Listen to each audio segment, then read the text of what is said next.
Hello, Kathleen. How you doing, girl?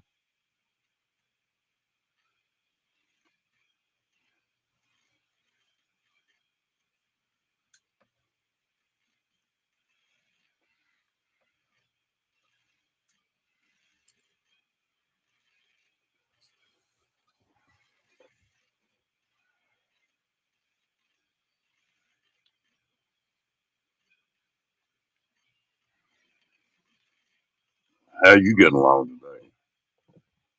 Oh yeah, I'm doing a little bit better. Feel better than I did.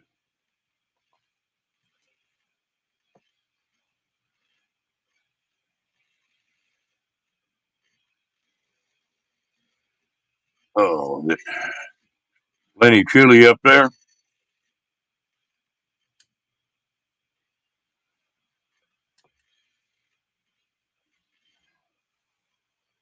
Yeah, I was over there a while ago. I stayed for a while. But I don't really know all those people, so I sort of I'll get where I learn before it's over with. How you doing, Julie?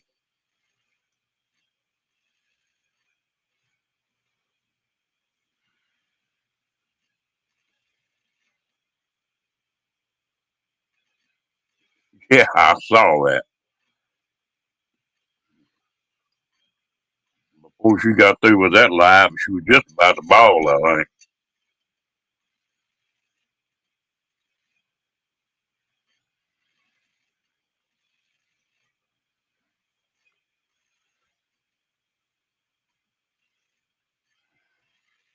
Kathleen, what kind of weather y'all got?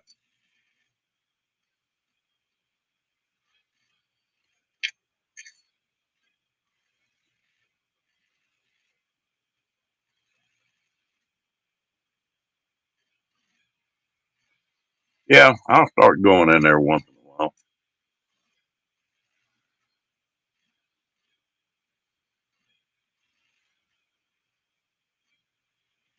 Wow, boy, if it can get bad down here, I think tomorrow night it'll be pretty tomorrow.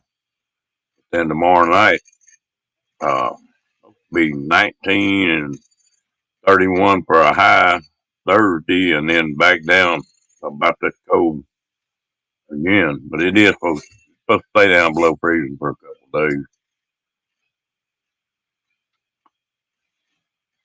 But the bad part about it, they call him for sleet and freezing rain.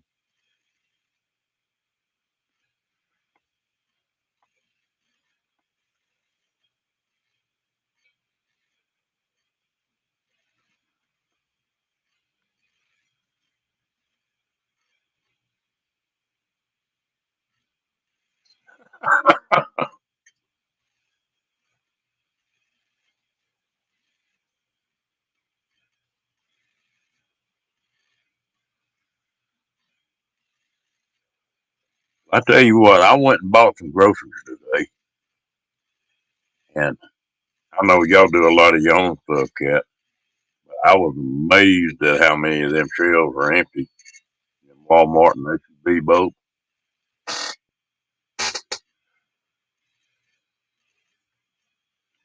Between the trucker deal on the border and this front coming through down here, people going crazy buying food,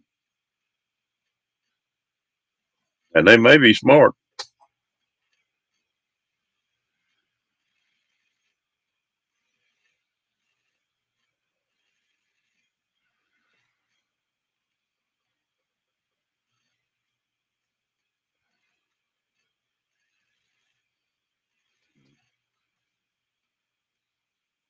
What is it like? 6 inches of snow makes an inch of rain or something like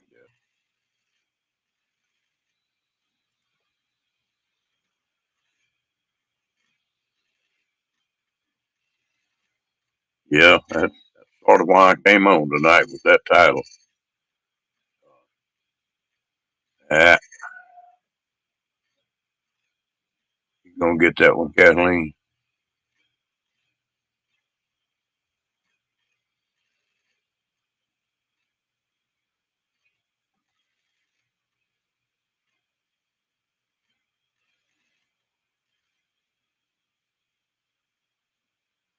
Yeah, that was what I was asking. They had restocked some stuff here. It hadn't really got bad yet. But there's certain things that are getting sort of skinny. Oh, Kathleen was mod.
That ought to take care of that.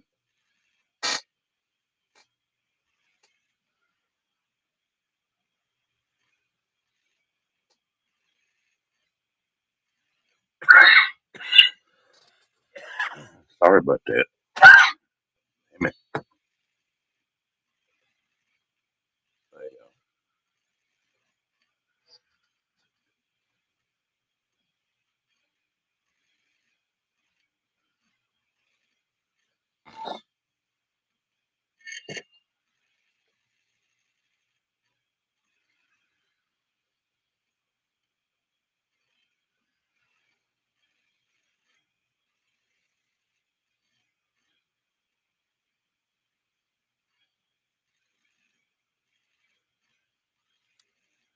Yeah, I went to the store today. Of course, I'm single, and hell, I bought $400 worth of damn groceries. Just stocking up on some other stuff. I can go a year without a problem. And we got enough fresh water around here pretty close between the Berkeley water filters and stuff. We'd be all right on that.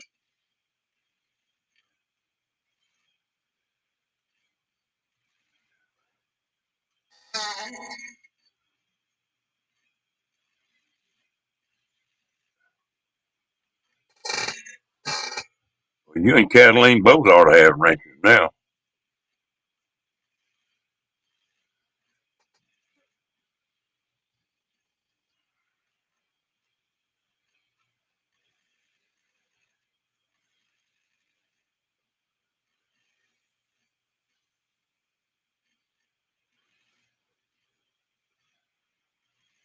Do y'all get enough snow there, Kathleen, to make it rough on the cattle? Yep.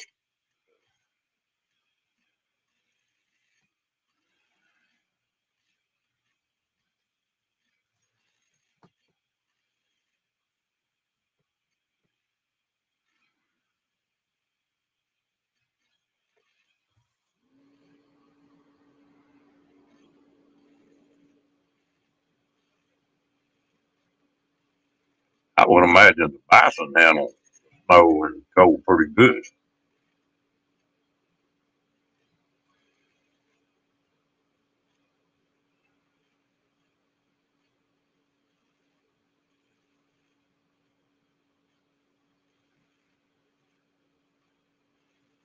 Cat, I need to come up there and let you pick me a buffalo steak. I know you know how to cook it.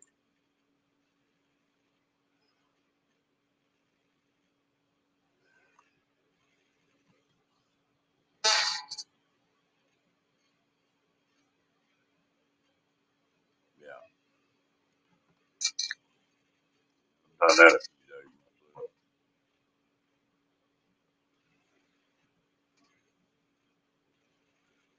The deal with us down here, usually we got some bad weather and some low temps, but it doesn't usually last over 2 or 3 days.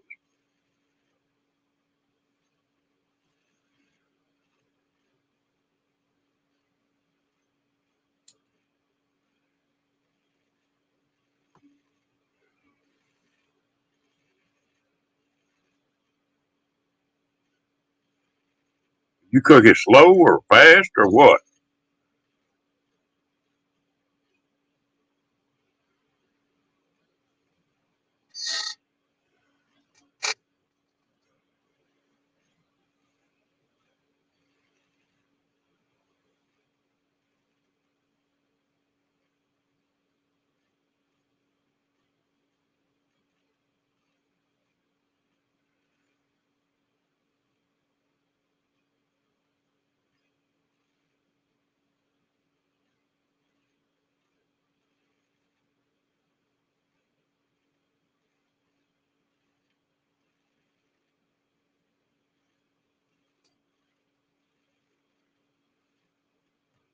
What did Kenny do now? I don't see him in chat. All areas it just popped up on mine.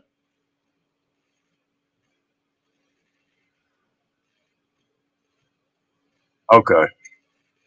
Well, let's start like cooking deer meat right now. Hello, Kenny. How you doing, man?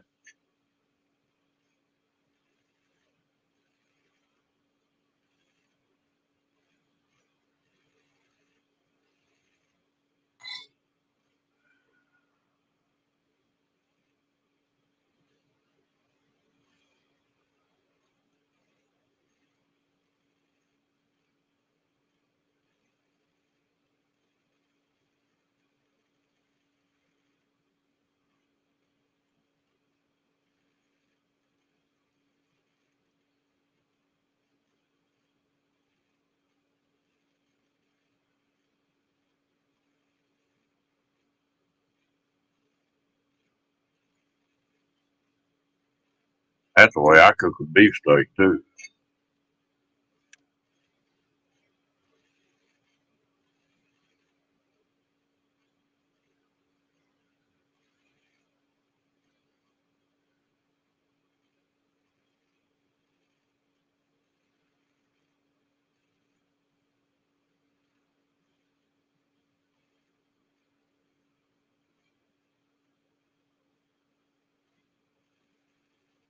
Yeah, and it takes a while to build that kind of reputation up, but if once you get it, well, people want to work for you.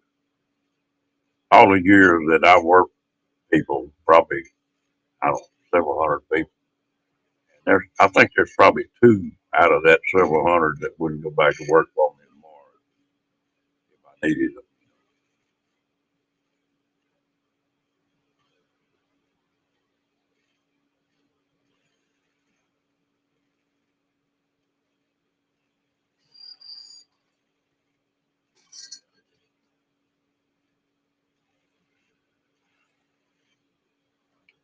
Well, you know what? I fired more people over than anything else.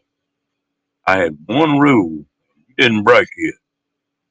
And that was everybody had to take off occasionally. You know, somebody's sick or somebody in the family sick or some legal stuff you need to take care of. I didn't mind that a bit. But if you weren't coming to work that day, you better call me by 30 minutes after, uh,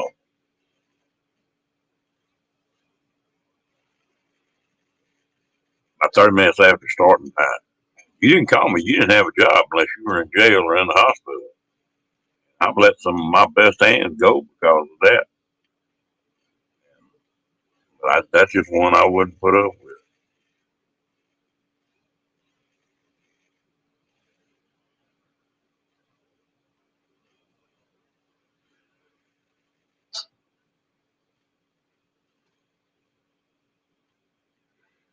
Yeah, I never would want to be legal either.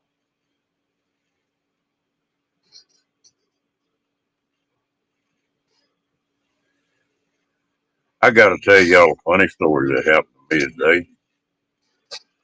One of the few times that I've ever been caught where I was plumb speechless, redder than a beet. I went in and they called me in the little town that I was in. Okay, thank you, Kenny. And told me to come by the library that they had some books there that I might want. So I went by the library and I come in there and took care of everything and started walking out. And there was a bunch of women in there that had some kind of art club or something. And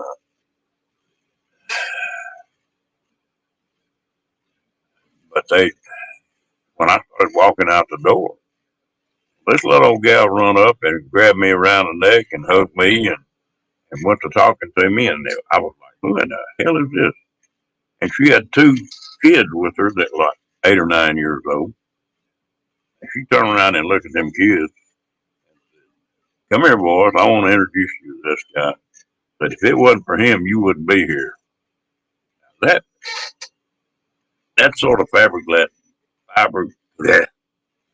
flabbergasted me. I didn't know what the hell to say. He went to laughing then and said, "You don't recognize me, do you?" And I said, "No, I don't. I'm sorry."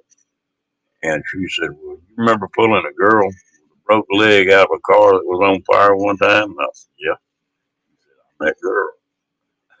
Okay, that explains a lot. Then.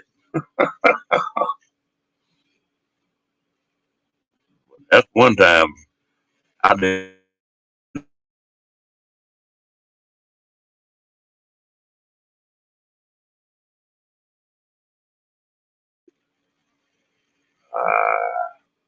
Start setting this.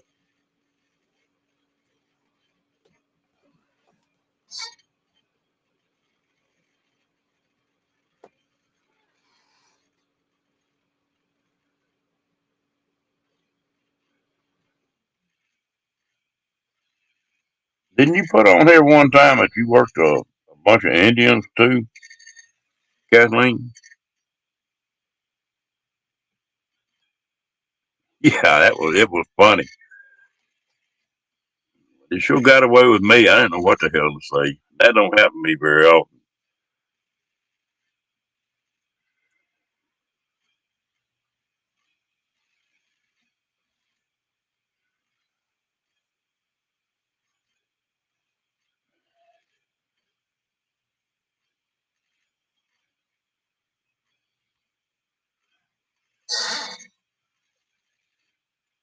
Yeah, if somebody got a piece of the action, they'll damn sure work on it.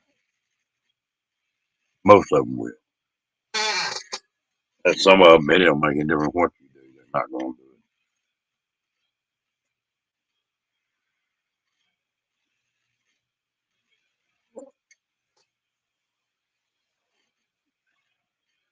You know, you got a good crew when a crew will run somebody off that's not pulling their weight.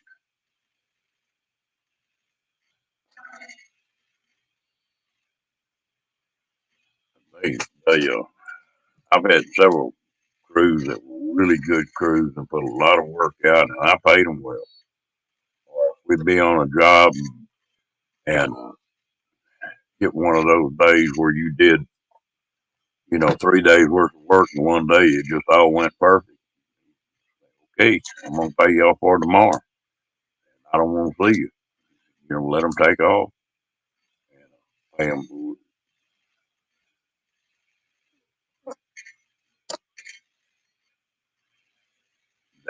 I've had them crews that would run somebody off if they wasn't pulling their weight. You didn't have to do it; the crew would.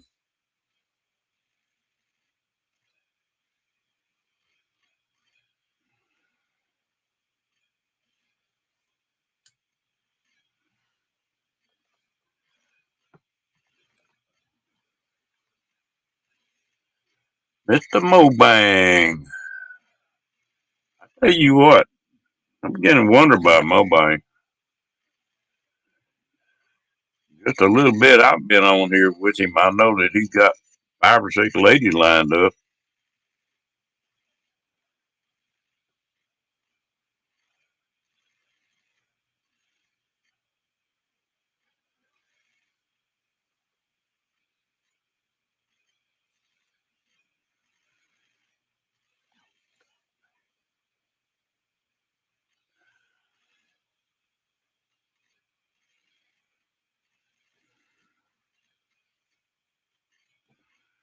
Well, I did something today, and I haven't done it in a long time. I was moving pretty fast, and I tipped my elbow, and I guess I chipped a bone in that elbow or something. You set your arm down on something, and it's like a needle's going through you.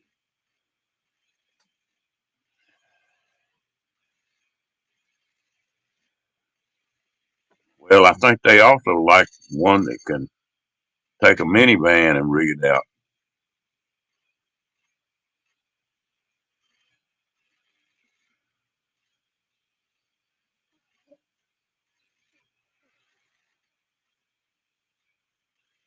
That's a good way, Cat.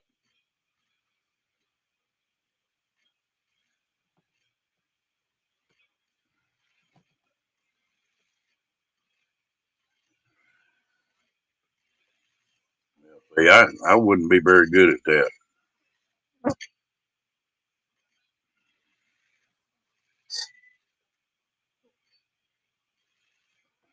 This is just I can set it down and it's like I got a needle sticking in it. And if it rolls, it'll roll over that spot. I've done it before where I chipped a bone or knocked a bone spur loose or something. It's aggravating.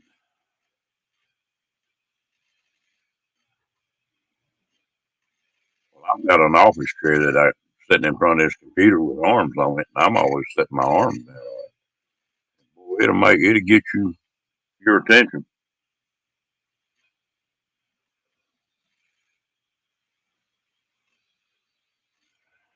Of course, my dog's been getting up my lap, remodeling these arms too.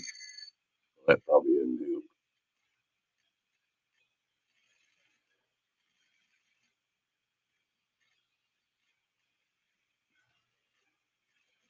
Well, you get your elbow messed up, it'll jack with you. It's one of my dogs didn't get mad at me today, last night. I took him, and he got worse.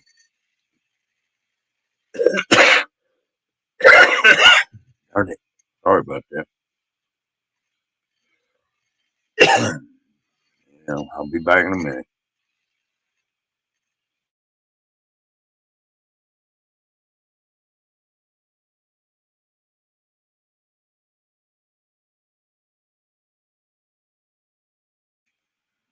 I know y'all don't need me coughing in your ear. My little sister is the one that's sick right now. Always little bitty. She was like 5 foot tall and weighed like 105 pounds. She had an elbow like an ice pick. She'd elbow you and it feel like it's going plumb through your ribs. A little bitty skinny elbow.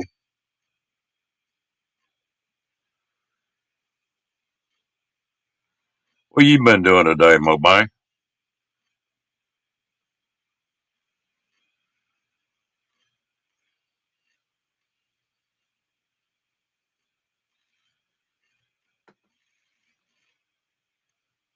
Make you feel like a damn idiot when you hit your elbow on your leg. Hell, I was swinging a hammer the other day and it was wet, and that hammer slid off the side of a nail, and I caught myself right on the ankle with the damn hammer. I thought, boy, you talk about a dumbass. And that stayed sore for a few days.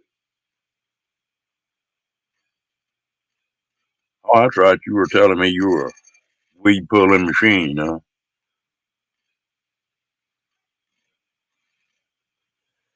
Well, do you have grass where you're at,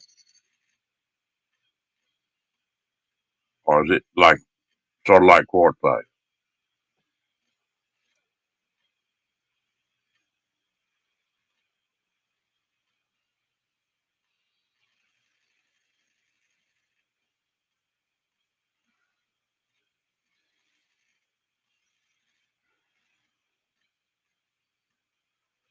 Okay. Imagine I'll be tired tomorrow night. They got a place that I rent. A buddy of mine owns it, and he had a water line bust a while back. He rented a excavator, and I got to run that thing tomorrow and put in about 600 foot of line. I'm with you, Mo man. We got about 600 foot of ditch we got to dig and put the flex in, and before this hard freeze hit, I'll get to run that estimator for a while. I can run one in 2 or 3 years. I don't either.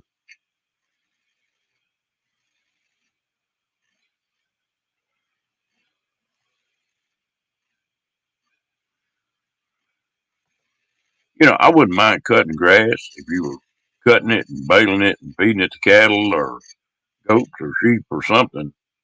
But just to cut it and then haul it off, it just don't make no sense to me.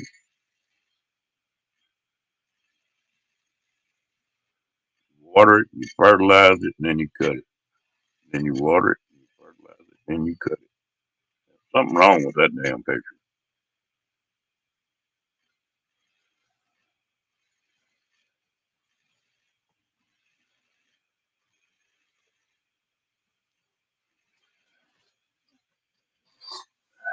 Yeah, we can take care of that right quick, Mo Bang, if you want to be a mod.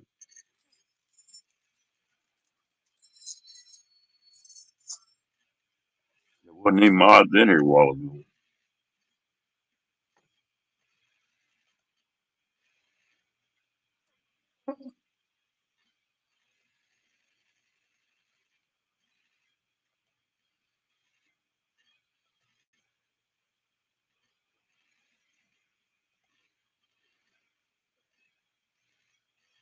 You too slow. Already did it.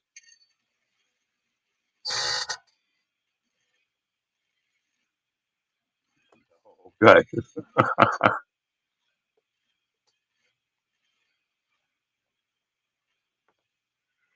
I think that was just right when you came in or right before you came in when we had one in here.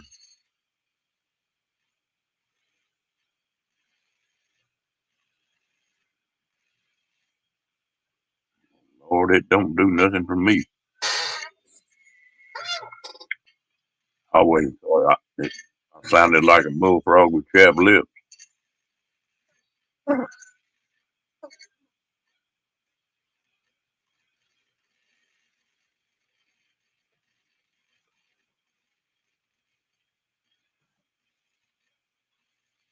Any of y'all want to come up? Well, come on.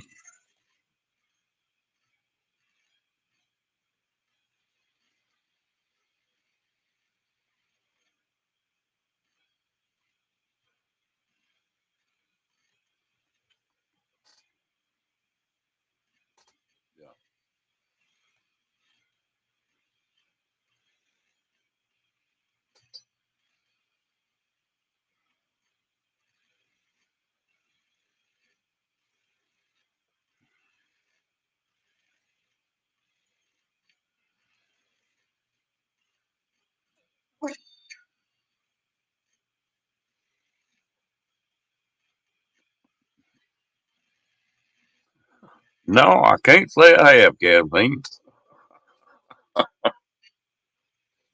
Just see me in a pair of bunny slippers.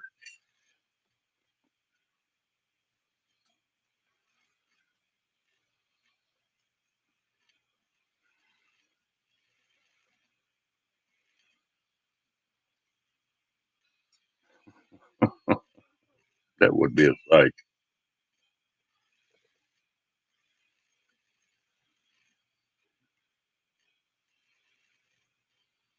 Mm-mm. You talk about slippers. I don't even own a pair of low quarters at all.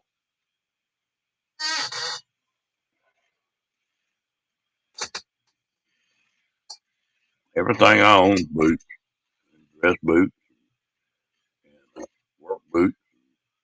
That's it. Chinese New Year.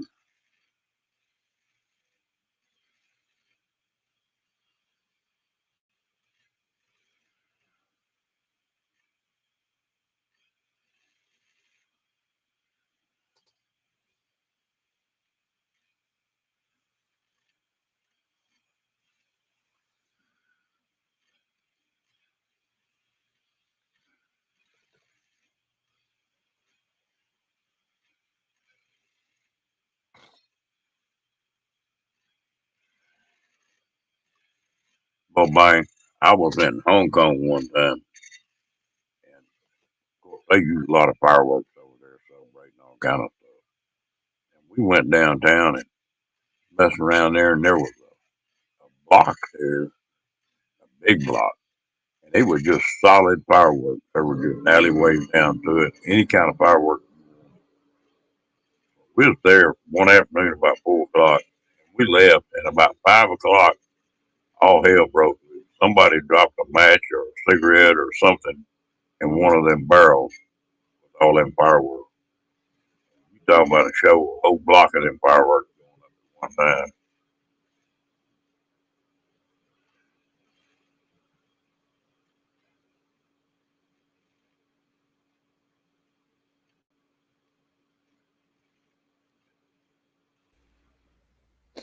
Howdy.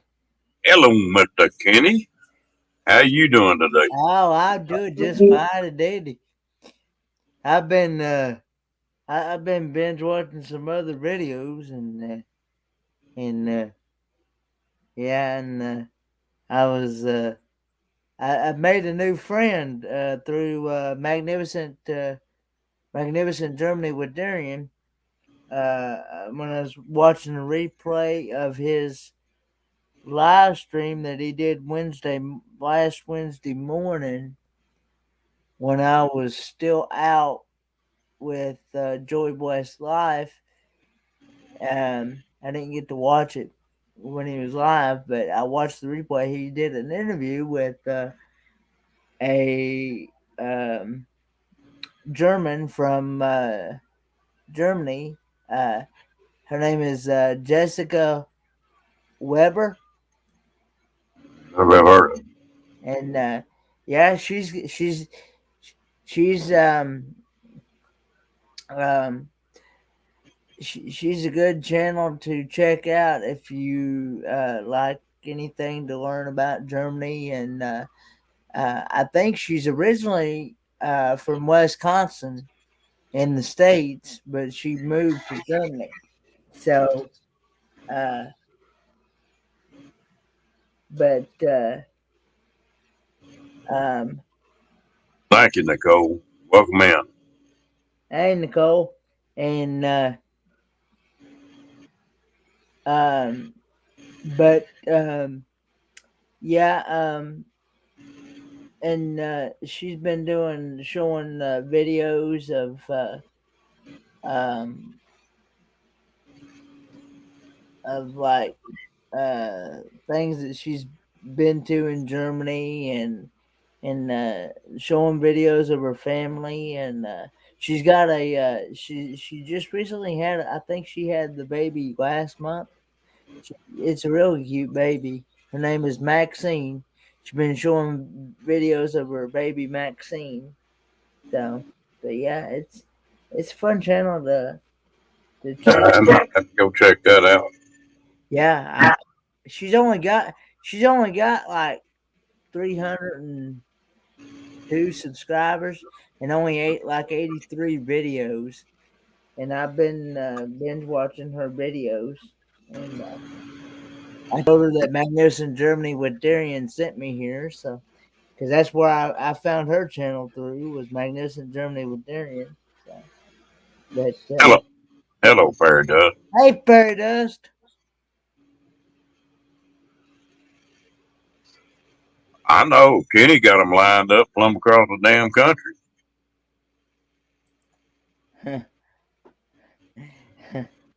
I don't know about that though. But He done got to be a sweet talking dude here.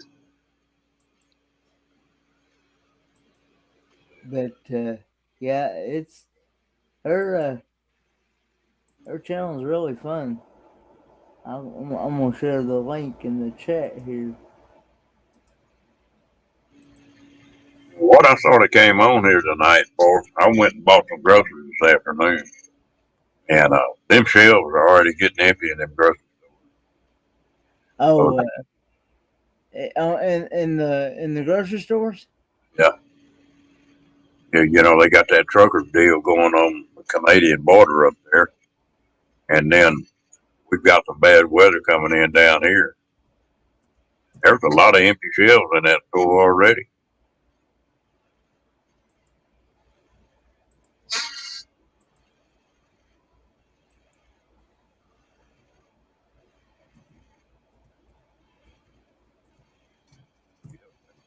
which is about normal, isn't it, Cat? Okay.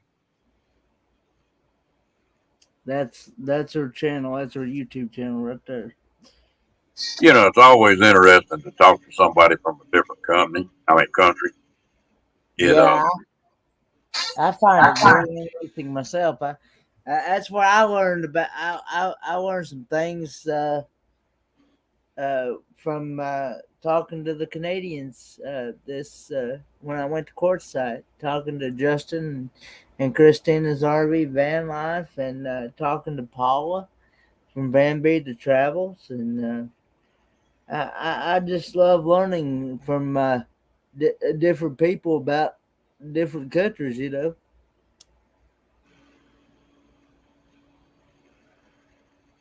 yeah, the best thing that ever happened, Mobang, is the internet. Politicians can't get by with it here like they used to. And you know, people get where they don't believe the media at all anymore. Well, you know, there's so many people that that tell false reports and stuff. It's hard to get to really. It's hard to know what to believe, what not to believe. You know. Yeah, that's right. But at least you've got people checking on that. Used to, the newspapers and televisions and stuff, they could say anything they wanted to, and nobody would say a thing about it. And since Yeah. the internet come up and everybody's got a camera in their pocket, that's changed up some.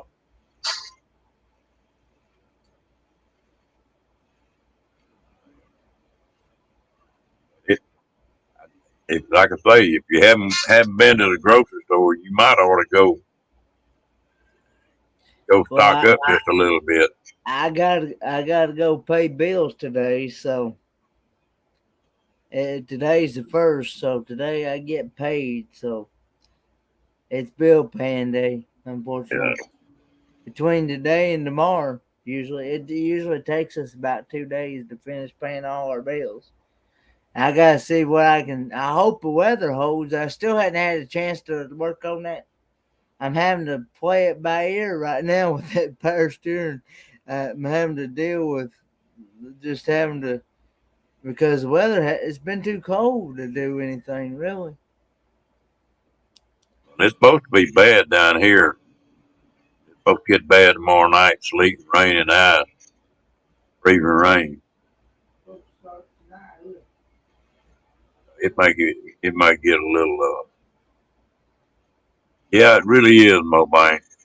They, there's a lot of folks that hate them phones and them webcams sitting up in the windshield. Oh, some people hate them phones. You can't lie about a picture. But yeah, um yeah, I'm hoping that my dad went out in the van today, and he said it didn't make any like noise as he's turning the wheels or anything. But or yesterday, let's put it that way. I keep forgetting today's a new day, but yesterday. Uh, but yeah, he had to go get his vitamin, his iron shot, his vitamin B12 shot. Um, because for some reason his body, his system has quit producing vitamin B12 for some odd reason, Hmm. and so he gets low on iron and all that. So uh, they got him on pills and the shot. So, but anyway, he was but he went out in it yesterday. And didn't do anything, but I don't know. It's got me puzzled. Yeah, well, you may have to drive it a little bit. Just Well, I've already burped it. I've already got the air out of it. I I did like what I was told to do. Turn the wheels every which way, unscrew the the reservoir, Yeah. the dipstick, take a dipstick out of it, and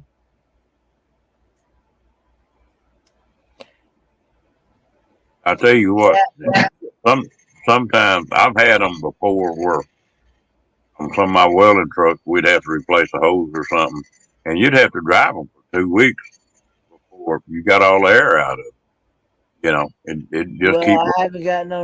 I haven't put them new. I bought them the other day. The new hoses, the high pressure hose and the return hose, and I bought the clamps too because I figured them clamps is probably went bad too. You know, because I figured it probably the same ones that's been on there since 1985 probably.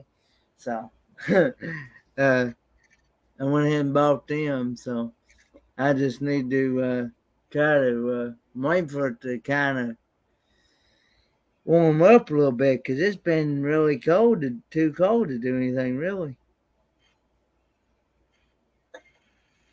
Yeah, that's a good idea to sort of spread that stuff out and get a little bit of everything. Because if something happens, if they come up with a real trucker strike, this damn country will shut down in 2 days, and it's gonna be a mess if it spreads. You know, Let's see. you'll always eat them groceries. Yeah. Kathleen, vitamin B12 comes from beef and other red meats. So does iron. Well, we eat those, but we we eat them until we're just about until we're just about sick of them. I bought 25 pounds of rice today, Mo man, and I already had a bunch. And bought. I got 3 of the big containers of coffee and 3 of the big containers of coffee cream. Got them stuck in there. Bought some more flour.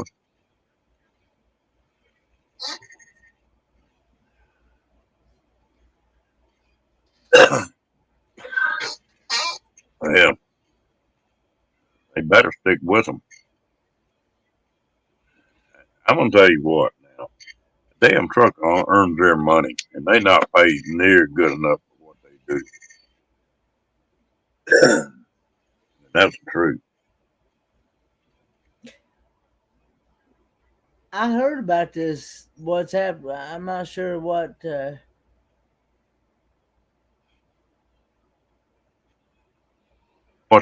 What the deal is that I understand is that in Canada they passed a mandate that you had to have the shot, and the truckers weren't wanting to take it, and so they came. I don't know how many trucks there is, but anyway, they went in and blocked the border off on the Canadian side with all them trucks. And then some Americans got started and did the same damn thing on the American side. So they got that one port completely blocked. And I understand the Canadian government shut the border down again. Probably So couldn't go nobody, home.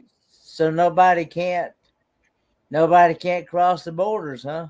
No, that's what I heard today. I hope that when Paula gets ready to go back, I hope she's able to get back in. Yeah, That's what. well, that's 3 months from now. So, she's not going home till April. Yeah. But,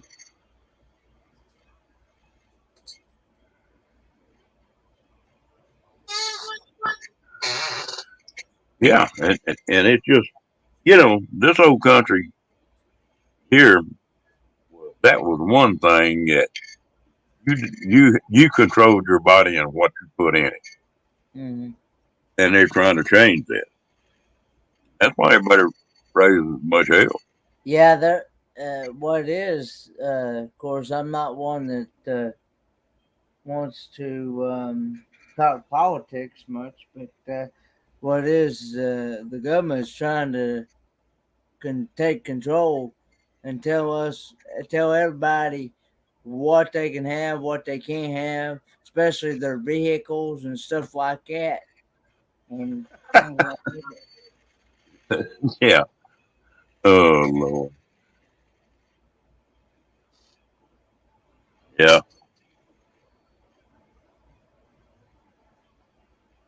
I imagine Paula's freaking out a little bit right now. She found out that.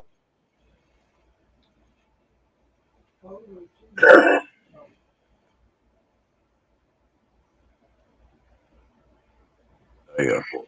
I don't know. We just got to play it by ear. But yeah. that's one thing I like about the governor of Texas. That sucker, he don't mind telling them. He got a mandate from his office. It's against the law for any of these companies to mandate that they're, tell their employees they were going to get fired if they didn't take a shot. That's the governor of Texas passed that. And then he also, this last year, he got a bill passed that you could carry a pistol. You didn't have to have a license. You could carry a gun with you. There's several states doing that now, constitutional carry.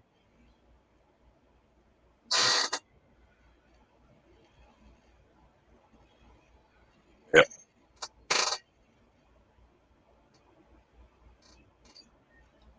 I tell you what, I just don't think that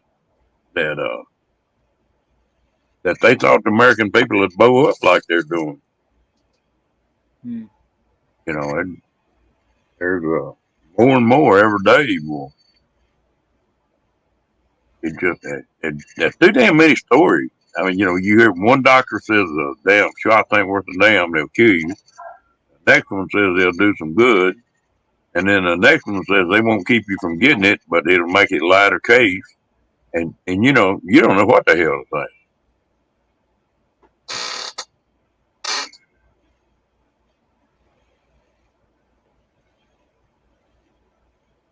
Get interested.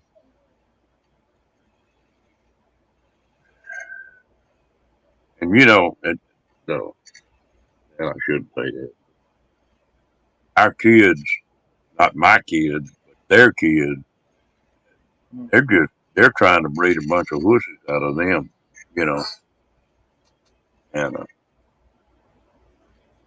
there's several states that pass a bunch of stuff like that, Kathleen.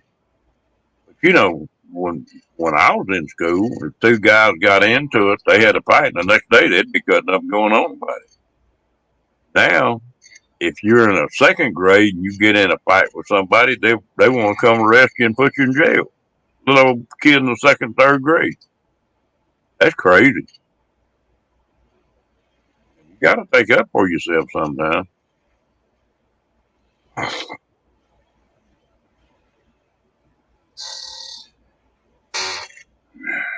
But yeah, I seen your comment there earlier. The doctors are actually stunned as well because they can somewhere a while back he lost about 3 or 4 pints of blood, and they don't know where it went to. Say that again now.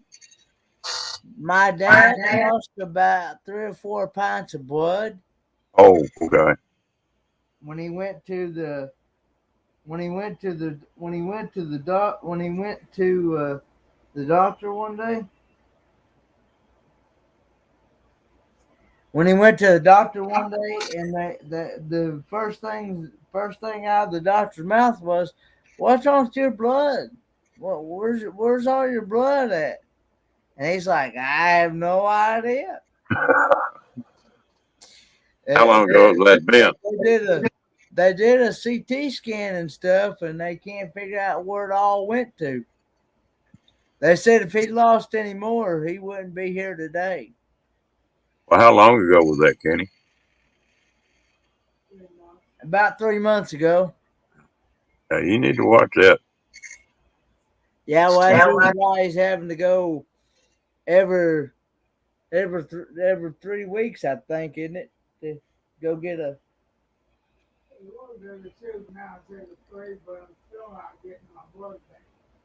He's he's going about every 3 weeks to get blood or to get iron to get his B12 and stuff.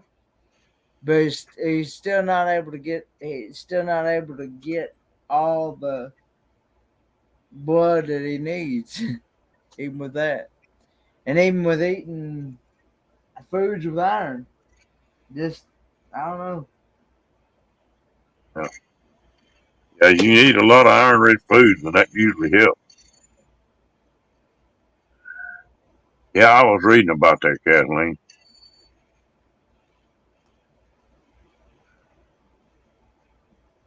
Well, you know, if truckers can't make a living, they don't have nothing to lose.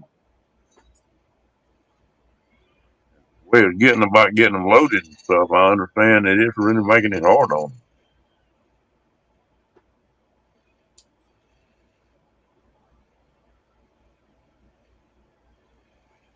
It looks like black pepper. That's right. Could have bleeding ulcers. They can happen without pain. Tell him to watch his stool. Blood will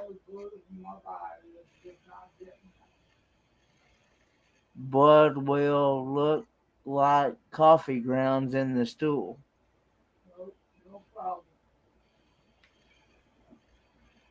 No problem there. That's good.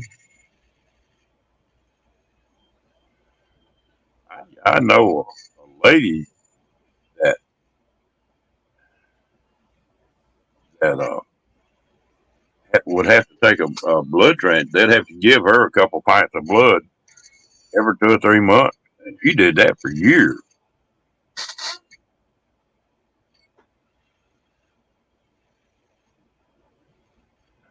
Yeah, DOT is just crazy. That's the reason I quit driving with DOT. Yep. Because they could write you a ticket anytime they wanted to. They got so damn many rules and it changes on every state line.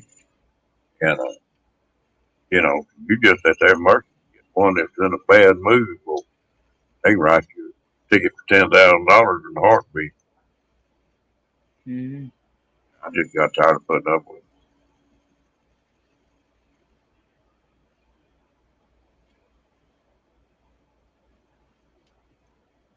If they ever shut down for 2 or 3 days or a week, people will appreciate them a little more.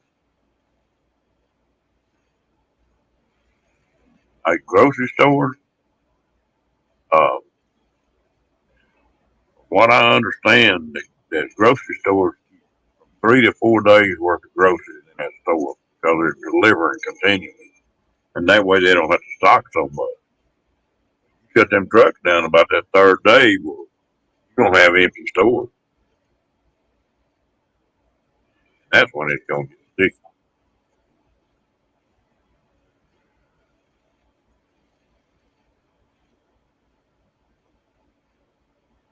Oh,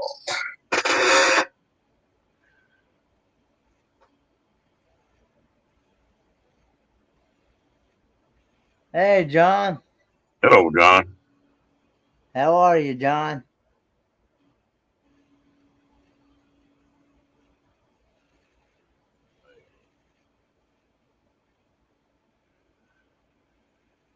I didn't buy any fresh produce today, and I'm gonna go back tomorrow and buy some of that. Many canned stuff. I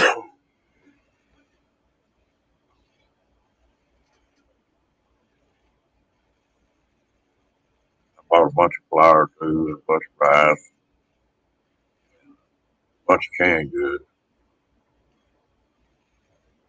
I'm gonna be busy tomorrow though, because I bought a bunch of chicken thighs and breast and stuff like that. I'll split those up and vacuum seal them and put them in the freezer. That vacuum sealer is a good deal on food like that.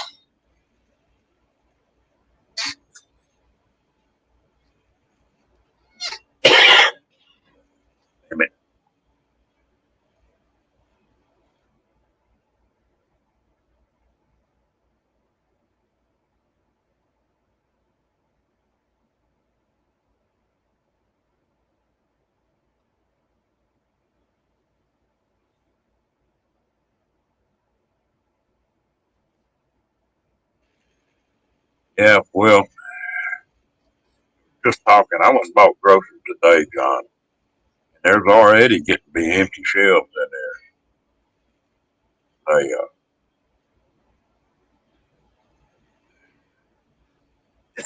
And this weather's fixing to turn bad in Texas. People need to go. People need to take stock up a little bit now before them shelves get too empty. There's empty shelves in HEB and Walmart. Man,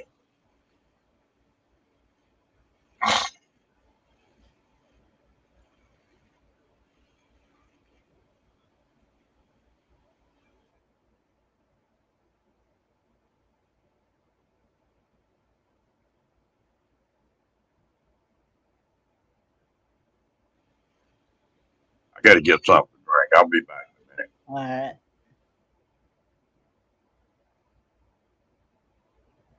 Yeah, me and Dad, when we go to the store, we'll probably stock up on a few things as well, so that we'll have something to last for a while.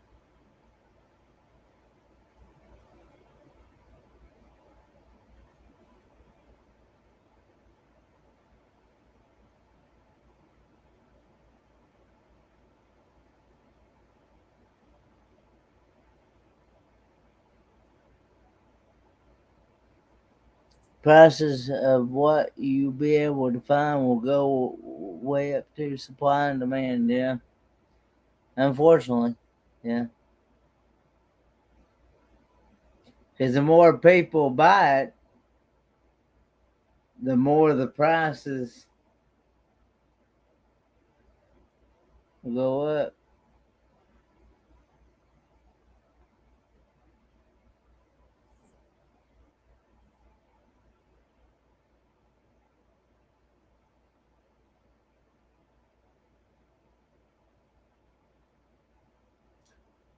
So how's everybody's days been?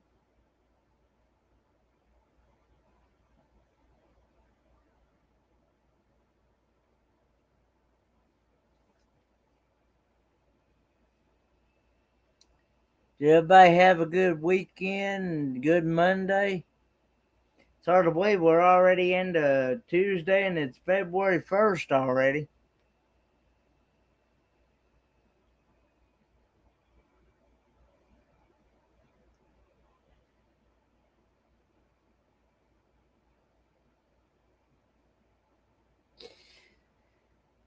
I just been kind of binge watching some videos and catching up on people's videos I haven't got to watch, especially since I've been out on out at the queue. Didn't have no internet, and hardly, uh, and stuff like that. So, and of course, I slept most of the day yesterday.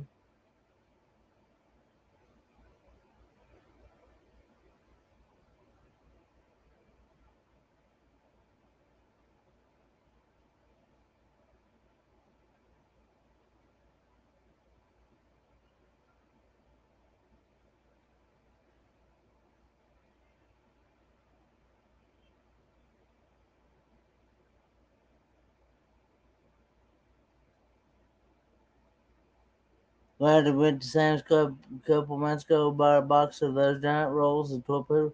Never opened them. No, okay. Yeah, that's the thing. When you go to a Sam's Club, you got to, uh, when you go to a Sam's Club or something like that, you got to buy things in bulk. Uh, but some of that stuff I'd be afraid to buy in bulk, especially the food and stuff, because I'd be afraid it'd go bad before I could use it all up. Well, there's things that are keep like rice and beans and peas and dry peas and that kind of stuff. That'll last a long time. Yeah. Where you go with that.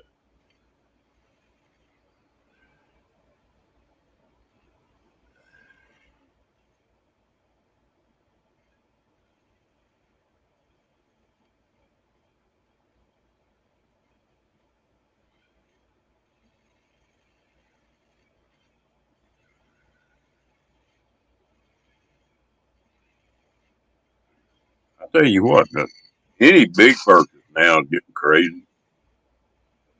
And don't go try to buy a vehicle. God almighty. Huh? Don't go try to buy a vehicle. Yeah, or a vehicle or RV or any of that kind of stuff. Man, it's going through the roof. Yeah.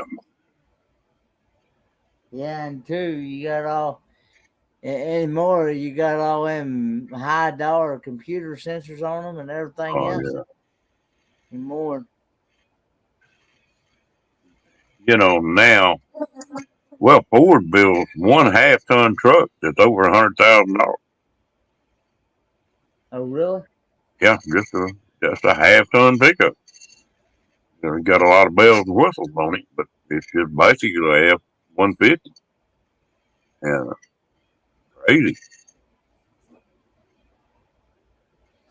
So I think my cousin was telling me about that there's a way you can bypass by changing the wire and harness on some of that stuff.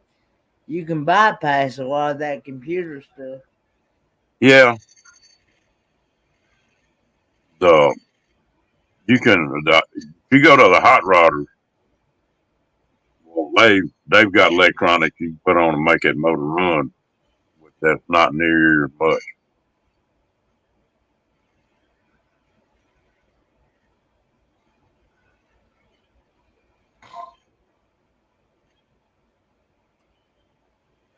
Huh.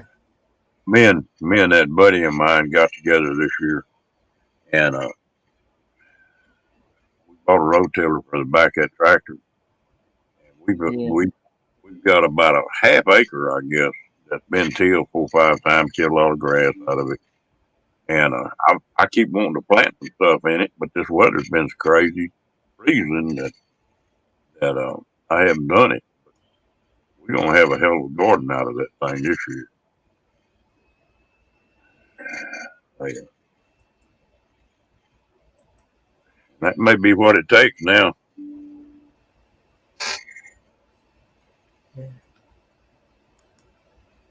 I tell you what, that food out of a garden sure does taste better too. Yeah. Well, it's like somebody was saying, it might be getting to the point where we may have to start growing our own food. I guarantee you we're gonna have a hell of a garden. Half acre, you can plant a lot of stuff in a half acre.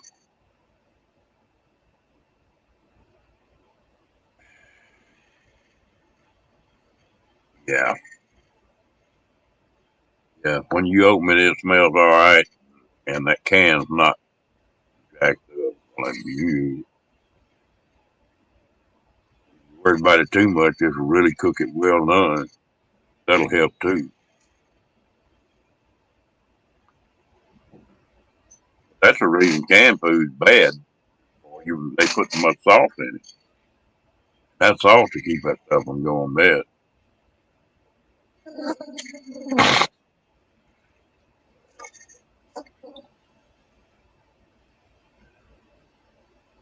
I've learned a whole lot this last year. We had a little small garden, and I've got a dehydrator, and then got a vacuum cleaner. And I learned that I took and dried a bunch of squash and okra and uh, Lord, that stuff will last a long time if you dry it like that.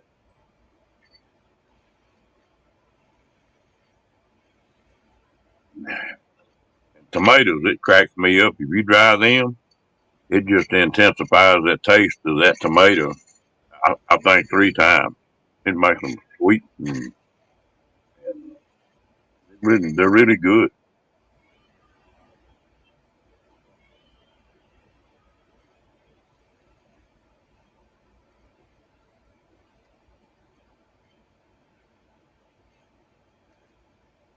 I got a couple things I got to pick up tomorrow.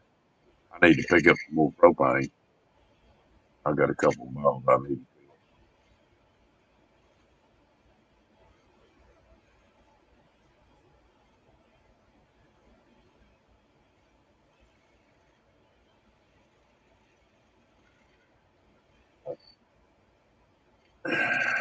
think Kathleen was talking about how long she could go feeding her guys.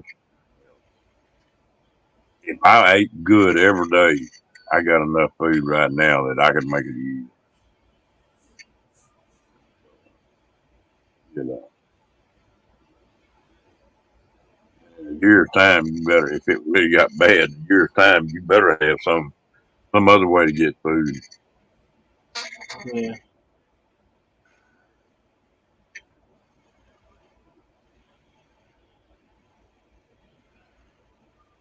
Yeah.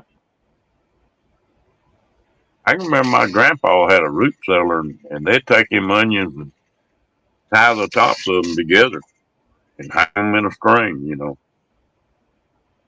Have a string wire in there and cardboard and throw potatoes up on top of them.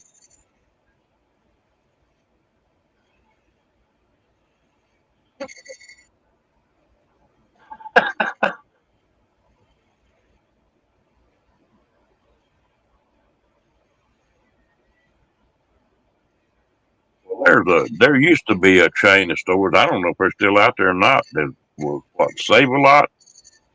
That's what it was. We still have one here, I think. I But think we still have a Save a Lot here. you could go in there. There was a lot of cans that didn't have a label on them. They didn't know what was in them. You could buy them for nearly nothing. But there ain't no telling what would be in the can. Yeah. I know we have a McCoy's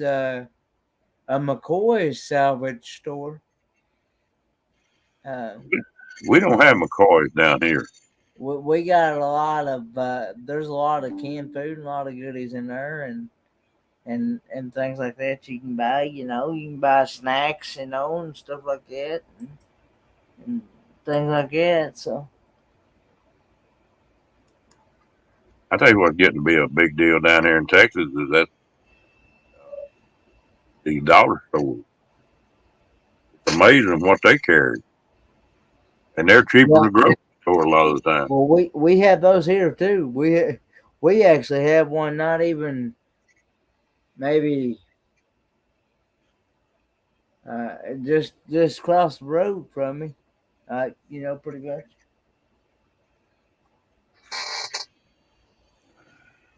Did you ever go in there and shop?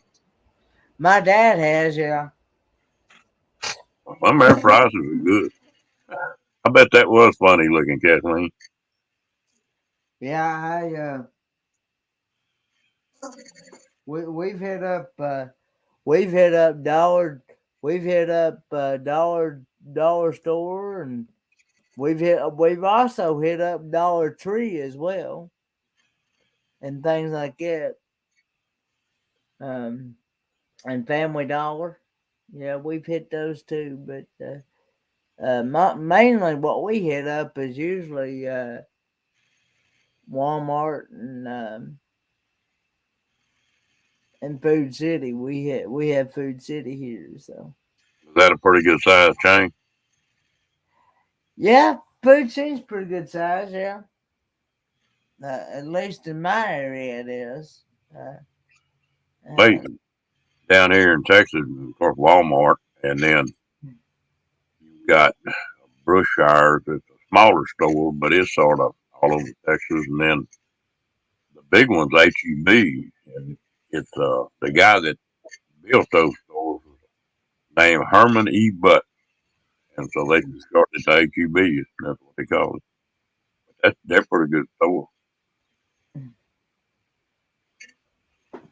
Most people I've talked to about Food City on here, they're like, "What in the world's a Food City?" Because they'd never heard of it, and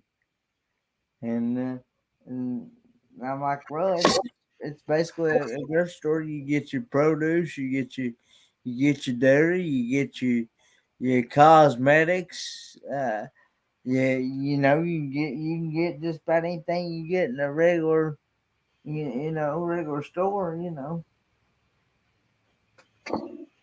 My dog just snoring up a storm.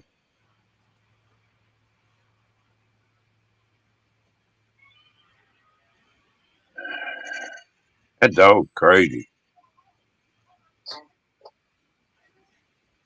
Yeah, that started from one little old bitty store. It spread all over Texas, Chattanooga. What does HEB stand for there, Kathleen? Henry E. Butts was the guy's name. That's HEB. Okay. Yeah, he's all quiet. He said he does that every night.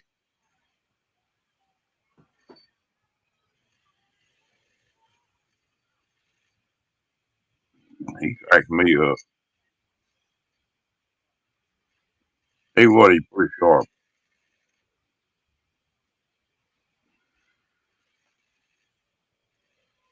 Pretty sharp. But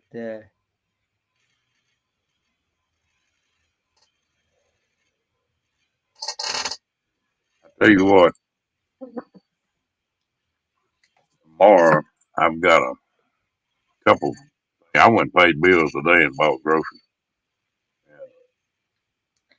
I need see, me and Dad, we always have to wait till the first because that's when we get paid. Now, if the first is like on a weekend, if the first is like a Saturday, then we'll get paid on Friday usually, and then or if it's a holiday or something, we'll either get paid, the day before or the day after. well,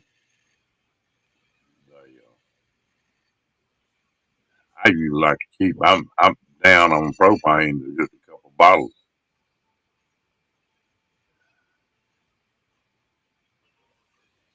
Huh. We got Kroger's here in Texas. Not in my area, but down on the coast. You can see a Kroger down there.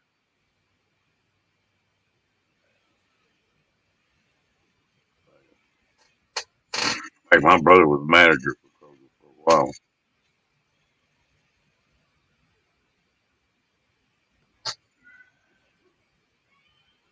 I was surprised that Walmart was getting it.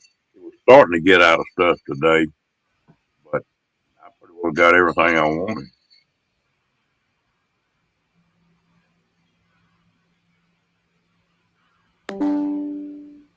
Hello, Miss Dana. How you doing? Hey, Barefoot in Alaska, long time no see. Hope all things is well with you.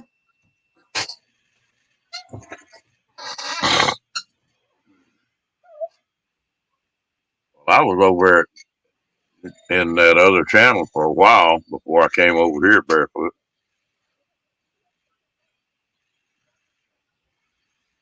What other channel was that? What's the name of it now? Chester or something. Huh? Chester was the name. I don't remember what the full name was. Uh, It's more of a sort of a prepping type channel.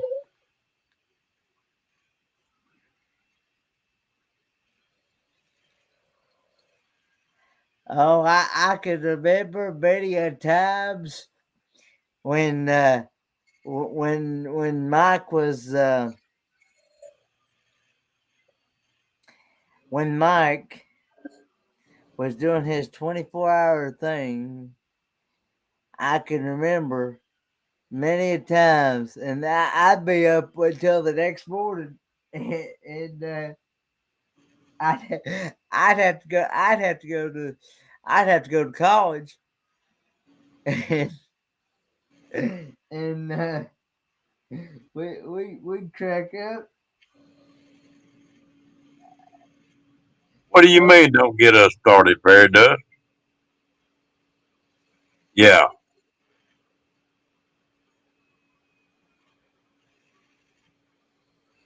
Oh, yeah.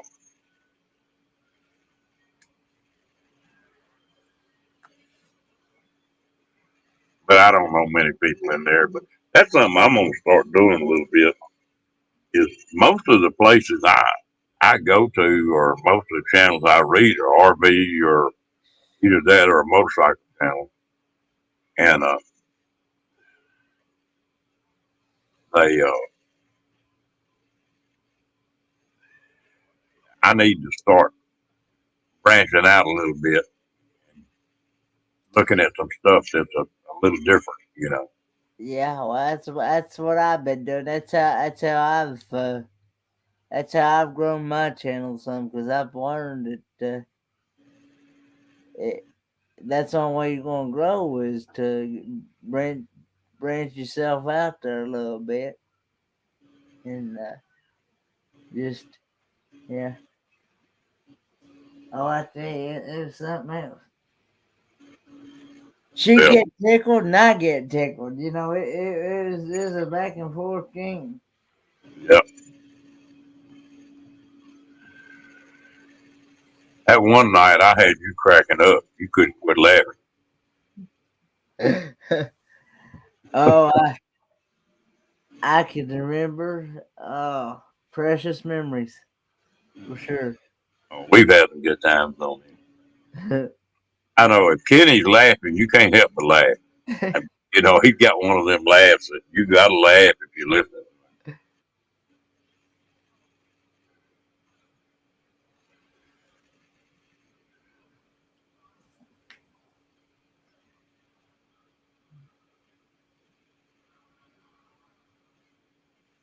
Well, I'll watch a little bit of that kind of stuff. I watch cooking channels if it's something I want to learn how to. I'd love to be able to meet Barefoot in Alaska in person. Oh yeah, but I'm fixing the. I've got 2 or 3 deals that I'm fixing to start putting videos up on. I'm fixing to set up. I need to put a set of brakes on my bike, and I think I'm gonna take a 4 or 5 day trip camping and living off that motorcycle for 5 days. I'll run some videos on that, and then if the weather ever straightens out,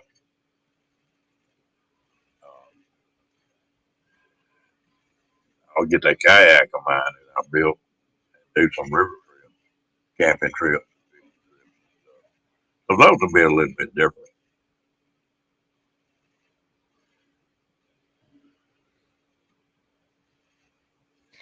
I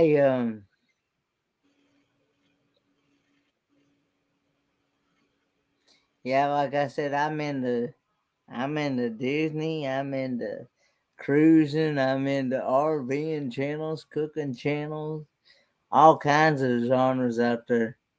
Yeah. And I'm and into crochet channels. I'm into those, and I moderate for a lot of those channels as well. So Yeah, you've got to be really well known just for moderating. yeah. Yeah.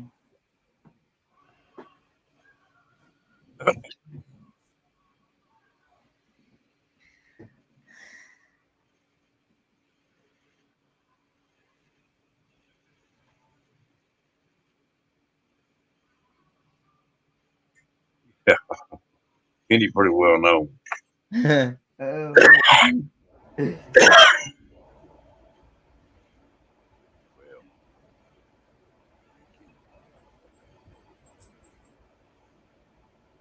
I tell you what, I like Western movies. I like the books too. I'm sort of weird. I read a book. I want something in my hand. I want a book in my hand. I don't like to read them off of a computer or that kind of stuff. I don't know why, but I just don't enjoy it. But I watch a lot of Western movies and stuff like that off YouTube and Amazon. Some of it's really interesting how them people lived back then. You know, we're so damn full, go to the grocery store and buy something. And, you know, it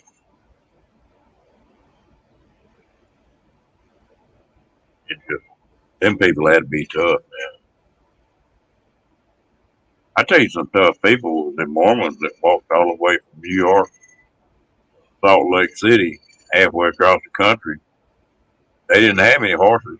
Most of them were pulling a cart, hand cart, and all the gear that they had in that cart.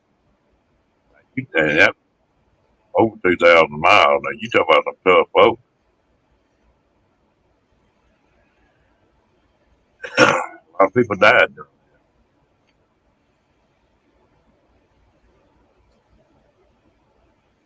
Yeah.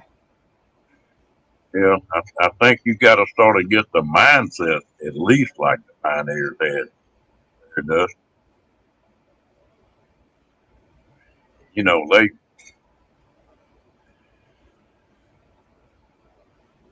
what I'm trying to learn more than anything else, how to put food up that you don't have to refrigerate. Yeah, I've seen that before, Kathleen. Just where them wagon tracks are just in that solid rock down a foot in it. I think that was up in Wyoming. Only in Montana one, but I've seen it and I've flown over it before. You see them from an airplane. Places really neat. I'm just amazed that you just think about somebody crawling on a horse riding 300 or 400 miles. There wasn't any map, you know, just word of mouth is how you found something. And wasn't any roads or trails or other game trails or Indian trails. You know, they had to be pretty savvy just to find their way to where they were going.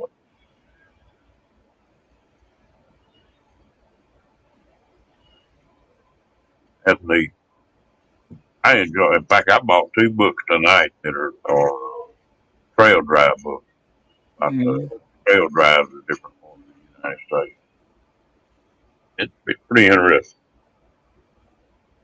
And I've got 3 or 4 authors I like because what they write about, they actually research, and it's true to life. You know, it's not something that's just made up. Yeah. I like building stuff, and if I get off my butt, I have enough content right now that I could put 2 a week up for next year. I just do it, and I enjoy the life. Yeah. I enjoy being up here with you. Yeah, we have Being able to help you out and stuff. Look forward to the day we actually get to meet in person, Ron. I really hated I didn't get to come out there. I had everything ready to go. Had the camper set up, everything ready. All I had to do was hook up and go. When my sister got sick, and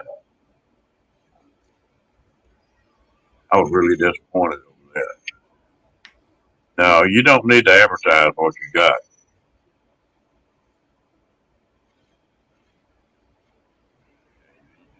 And the other thing, you better be tough enough to hold it.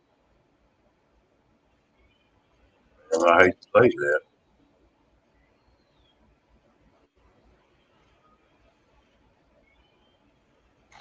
I need to start looking around. But you know what we were talking about the other night, barefoot. I don't consider myself a prepper, but I guess I am. To me, it's just common sense.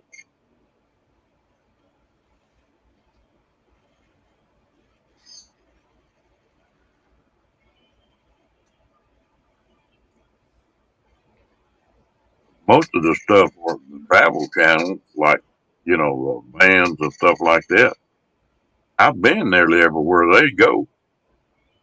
You know, there's not many places they go that I haven't been. Yeah. And so those don't really interest me all that much.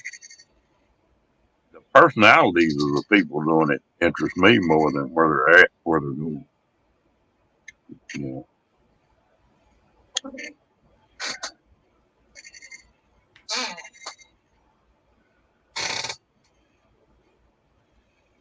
Yeah.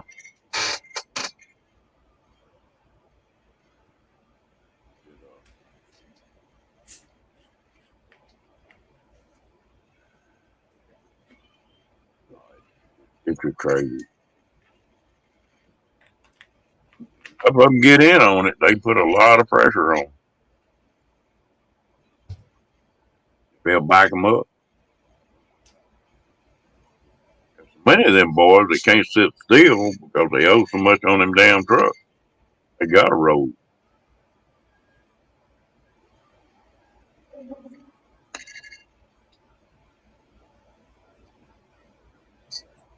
Yep. I hear a while ago that they had a GoFundMe that had $2.5 million in it already. For the truckers that are doing that.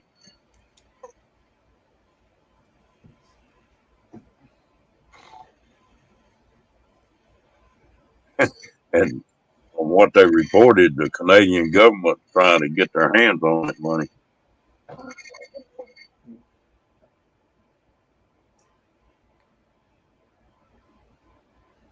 Yeah, I think it's going to be a worldwide deal. It's up to 9 million now. Lord help.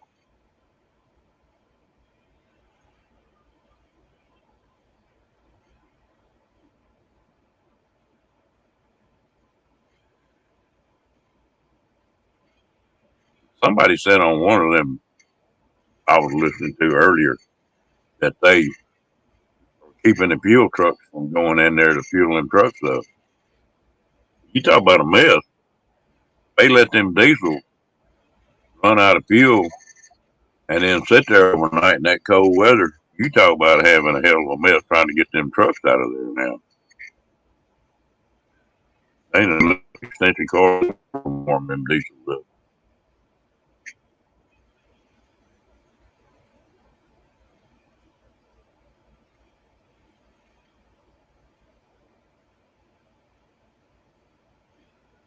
It's gonna be interesting.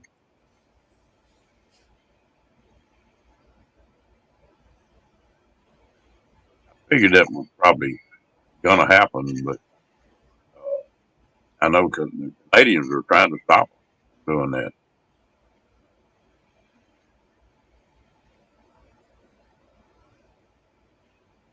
I don't know how cold it is where they're at.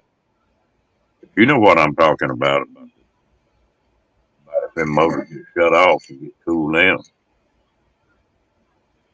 You ain't gonna start one.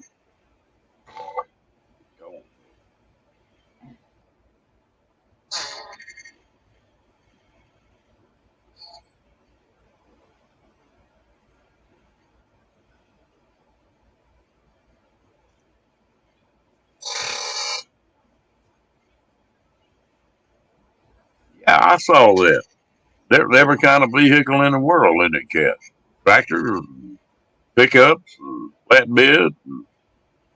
That one deal they had, they were showing a picture. They had a band going out there. Hmm.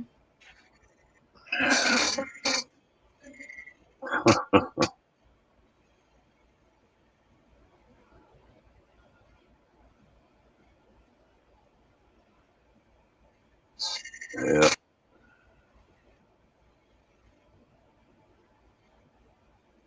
Well, hello, Miss Janice from Oz. How you doing, lady? Hey, Janice from Oz. Good evening, everyone. Just got out of bed. Have had a. Is that a? Are you trying to say seizure? No, siesta. Oh, siesta. Uh, What is yeah. what is a siesta? Sleep. Nap. Oh, okay. In Spanish. Oh, okay. Not feeling too good. Oh, okay. Well, I hope you get to feel better, Janice from Oz.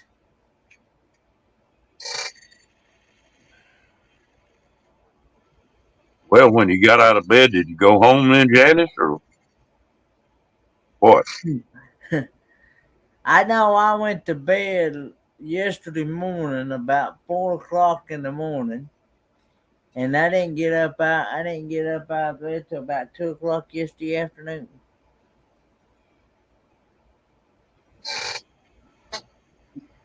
Yeah, that's the way I've been feeling. Yes, I hope you ain't coming down with this crud.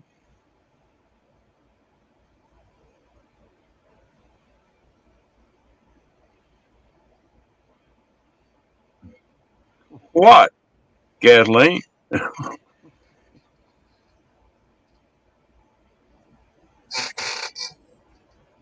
Hey, Kathleen, they always told me that if you wasn't in bed by 10 o'clock, you might as well get up and go home.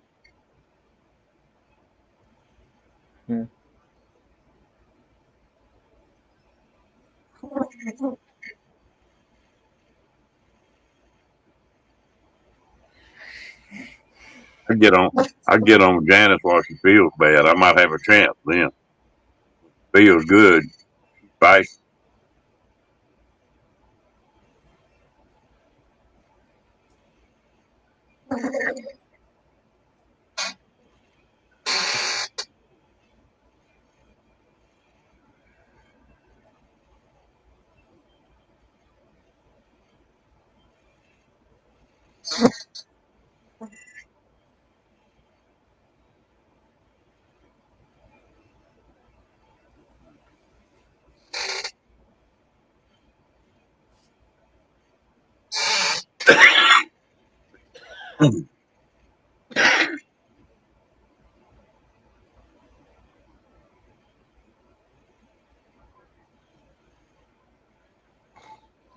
Yeah, you're already almost into your Tuesday.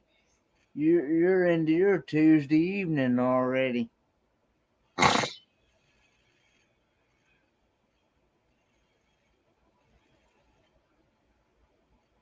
know when I started getting sick with this stuff, Janice, I was that same way, man. It just felt like it was an effort to get up and walk across the damn room. And you get feeling better and you think, oh, I'm all right now. And then you go walk 100 yards and it's like, oh, shit, there's no energy.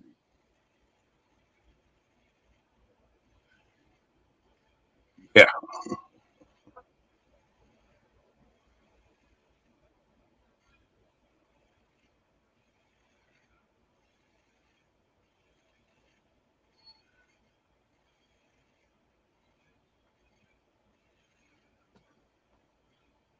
this weather here is enough to kill you. It'll be 71 day and 19 the next.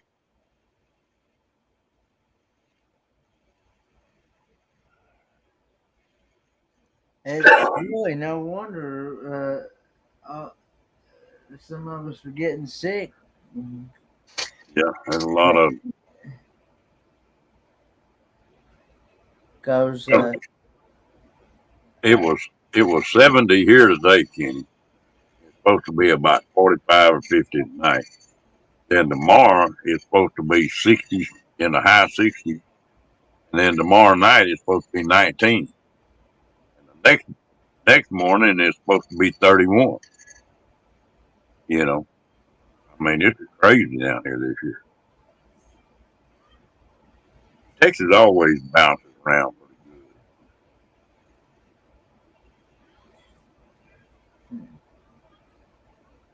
weather-wise.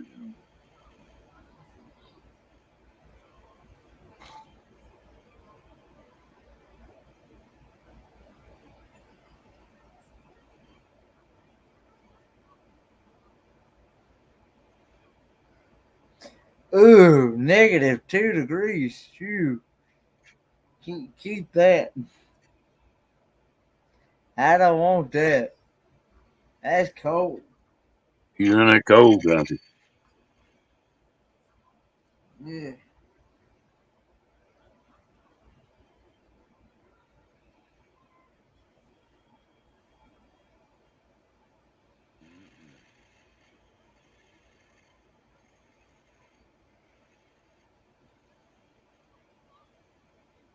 I really miss the courtside weather. You got Well, spoiled with that, didn't you? yeah.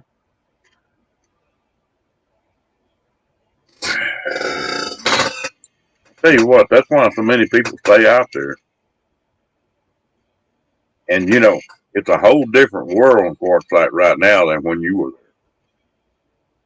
Because the Big Tent's over with, and the Gold Show's over with, and there's probably not a third the amount of people there now that were there when you were there. They've been pulling out, you know, RV shows over with.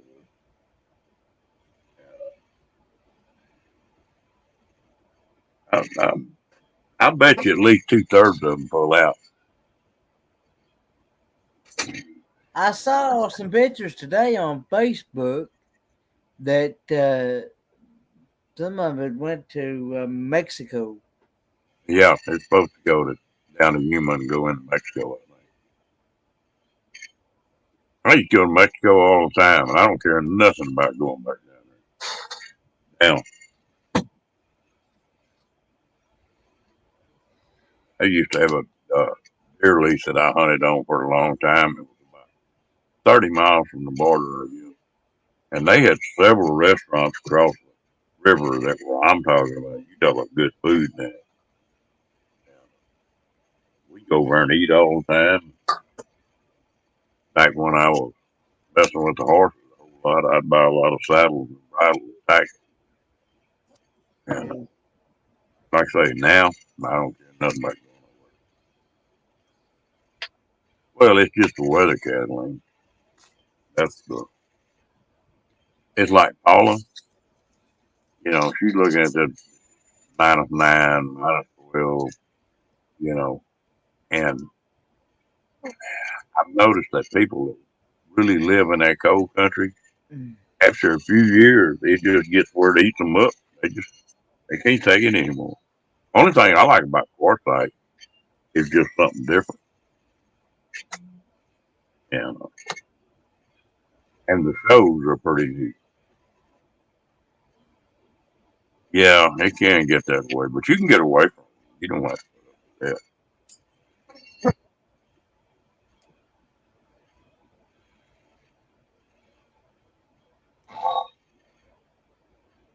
I'm gonna have to get with Arizona Dan and Roy. That's something I want to do some gold panning. I never have done it. I've always wanted to try it. I'm like I said, I'm hoping the next time I get to go out there, I'm hoping I can experience more of it out there. Like I want to experience the Schoolie Palooza, and I want Camp War One to show me more of what she was going to show me this last time, because there was a lot more stuff she was wanting to show me but we just didn't have time to show me. So Did y'all go out to that desert bar? no, we didn't go to the desert bar. No.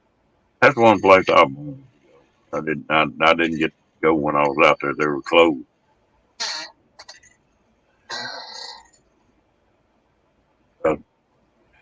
I'm that way about a beach. I don't care anything about saltwater and a beach. I love the mountains. Well, see, I that's one thing I've never been to. I've never been to the beach. People ask me, said, "Have you been to the beach?" I'm like, "No, haven't been to the beach in my 27 years of life."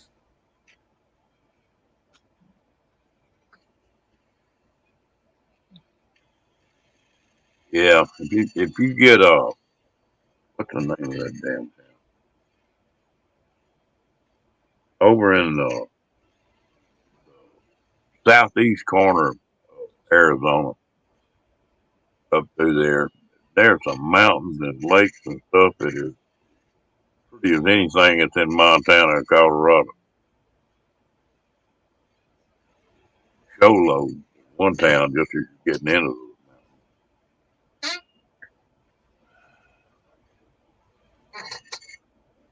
Yeah, but if you get into Sholo and there's another little old town there, man, it's beautiful right there. And they when they built that town, I was reading about it. It's right in the middle of a national forest, in the mountains, and it was a private ranch in there. And an old man died that owned the ranch, and the kids sold it off to just to build a town. But like the fire plugs and for fire trucks, they're just out in them trees. They didn't let them cut them trees down. It just there'd be a house built all back in them trees. Boy, it is pretty.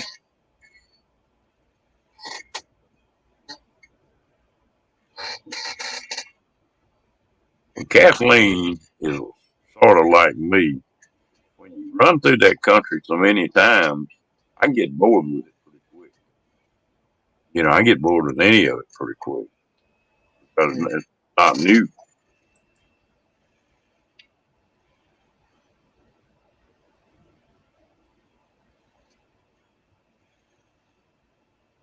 There's some pretty country over there. Yeah. I got, was it Apache Junction out of Phoenix? I was pulling a travel trailer and it showed up on the map and I went through there pulling that travel trailer. Lord help, it was a damn, we got about 2 miles on that road and it turned to gravel. I mean, little bitty narrow gravel up the side of them damn mountains. And if you met a vehicle, somebody had to back up. You couldn't pass each other. And it was about, I don't know, 40, 50 miles from there. Like,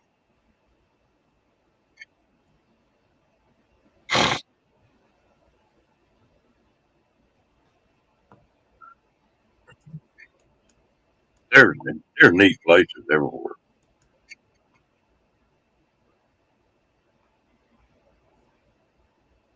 How many people like where they haven't lived? That type of country where they don't live at.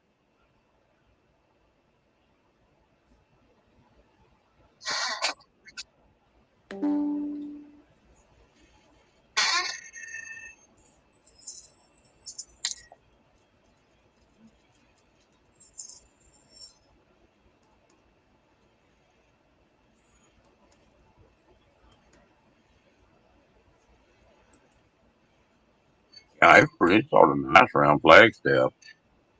Too many people right in there.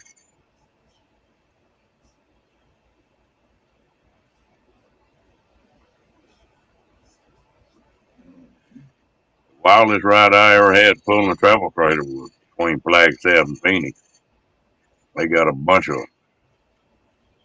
mountain passes through there. And I got into that road and the brakes went out on that big old, I had a 42-foot travel trailer behind me.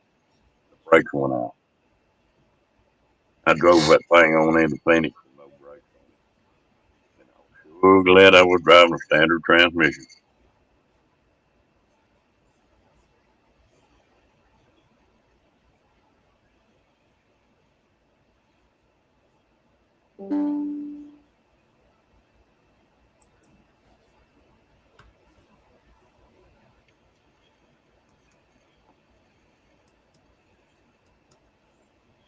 When you do all that, Kathleen, well, holler at me. Let me know when you're going. We might be crossing paths on part of it. I'm going to try to go to that Oregon meetup. I don't know if I'll make it. I'm going to try.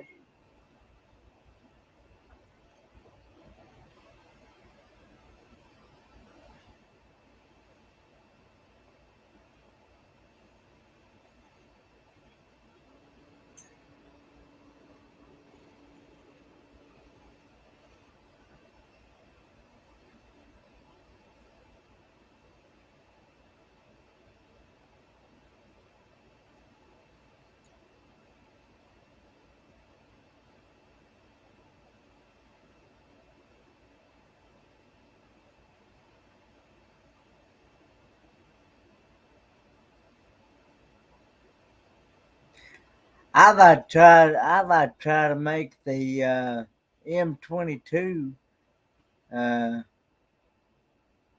meet up this year.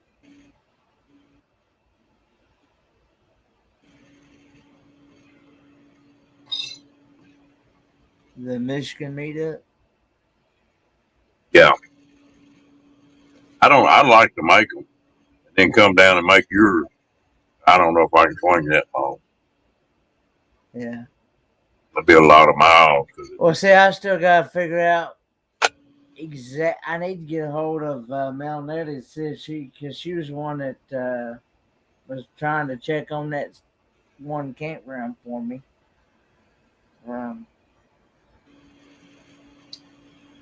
that's Well, that's what near you my area. what you may have to do is get a list of campgrounds that'll take the big trailer. Yeah, Just give them a list of campgrounds, and then find you a place to work.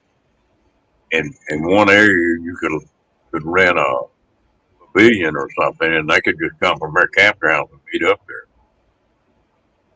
That yeah, way, they wouldn't have to do it all in one campground.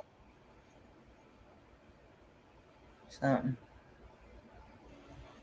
Yeah, I don't know.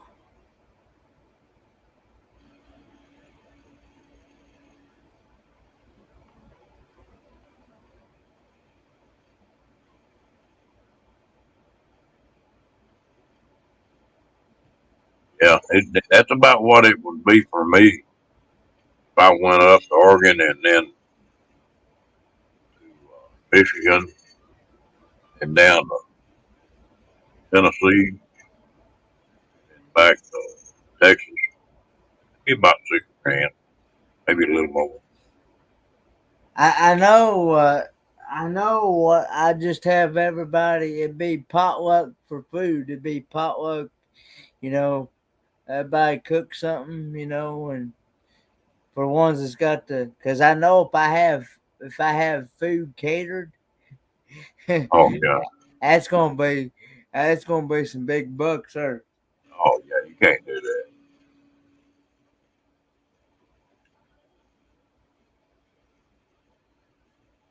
That's not a bad way to go, Kathleen. When I'm on my motorcycle, I do that. And I got the tent set up to where I'm comfortable in it. Now, I was looking at some tents the other day. Hell, they got air conditioners in them. They got air conditioned tents now. Got a place where you put one of these window units right there inside of that tent. Wow, If you interesting. want, if you wanted to really be comfortable, you buy one of them little 5,000 BTU air conditioners that's got the heat strips in it where the heat too. Yeah, You can put that thing inside of that tent. It'd be like living in a house. You'd have electric heat, electric air.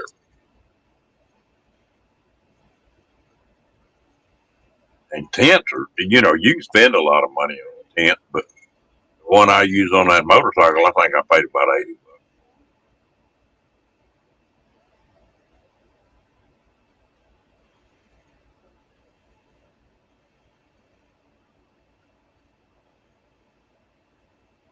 Have you ever been up to one and the five in California?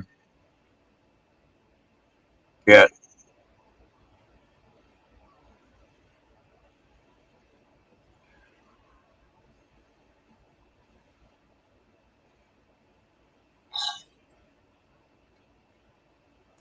is there any possible way you might make it in here in the States anytime soon, Janice from Miles?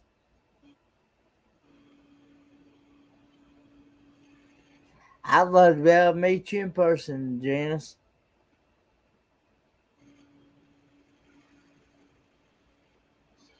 Yeah, that's pretty drive up through there. I thought, well, You're cut. I had to You're stop by cutting out there, Ron. do what? Your internet's cutting in and out there, brother. Yeah, I saw it pop up. I don't know what the deal is. I've had trouble with it last 2 or 3 nights. You kind of sounded robotic there for a minute. It cleared up there, but that's for.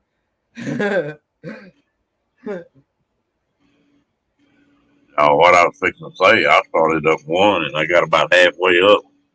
They had a mudslide and I had to back up, drive about 300 miles, get around that mudslide, get back on it.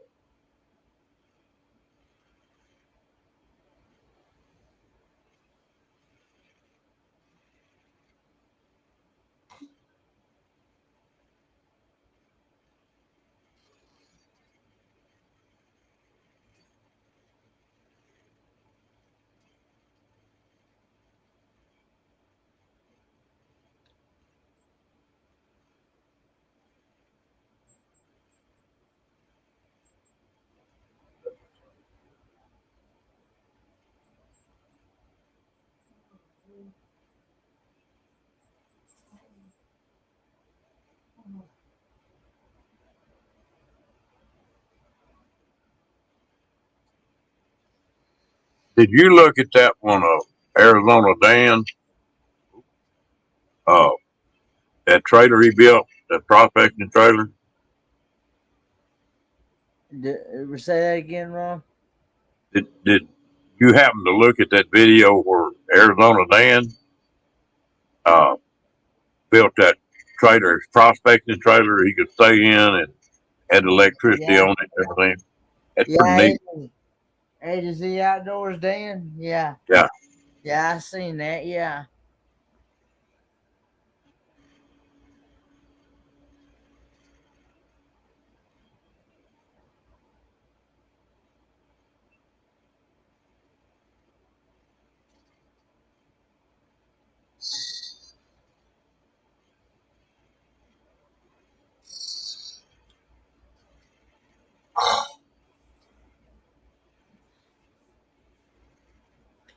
I, he must have took down those other videos that he had on his channel or something. Well, I went over there and subscribed to his channel. He didn't have a single video of it. Well, he did have like from like where he did interviews from people and helping people with their vans and stuff like that, and did interviews with people that had van builds and stuff like that. Um, he had a couple though. He had like 8 videos. Hello, Jason America. Doing Erica. Yeah, well, he said he was going to clean them videos up, start reposting them. Oh, okay.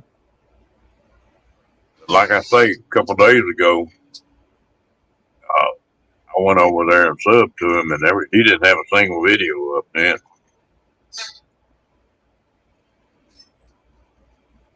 I've heard him say a couple times on a couple of lives, especially on George's, that he likes to be just more of a supporter than he does a creator, you know.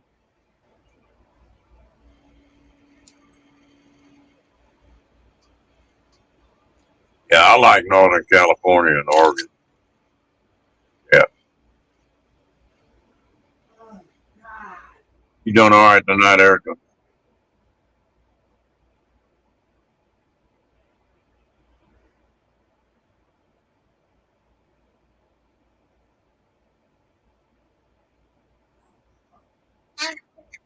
Hey, Erica.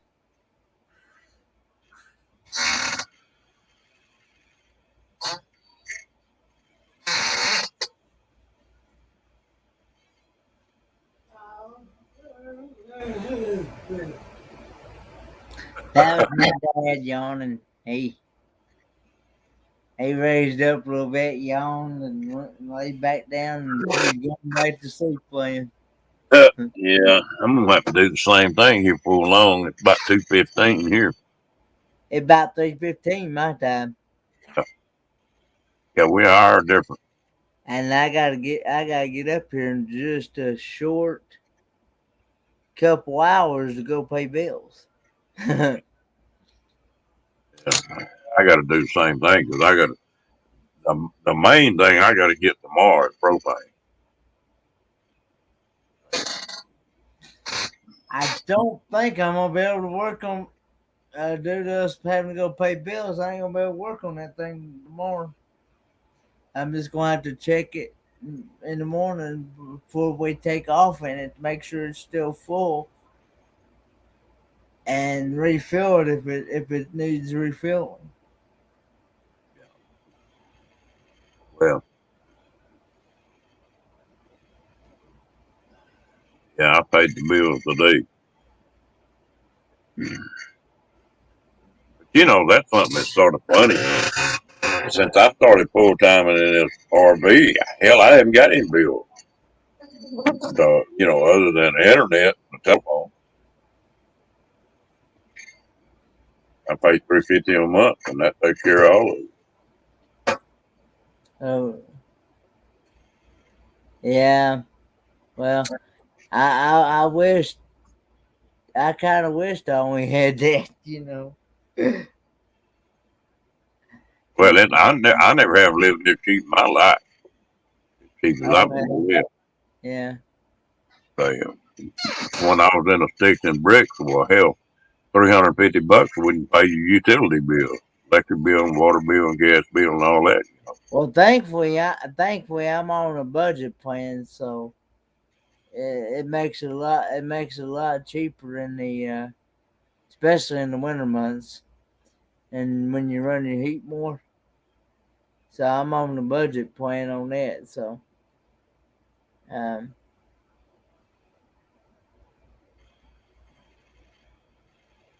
I tell you what, it's a good thing I didn't know about this lifestyle when I was about 20 years old. I'd be sorry as heck.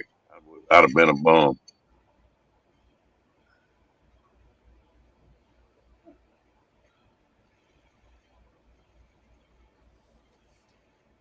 Yeah, that worked.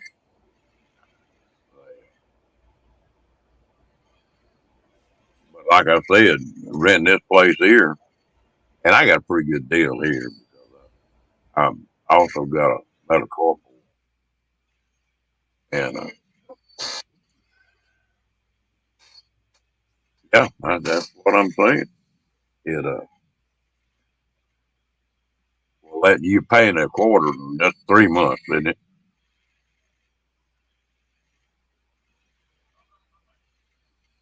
We're talking about a month.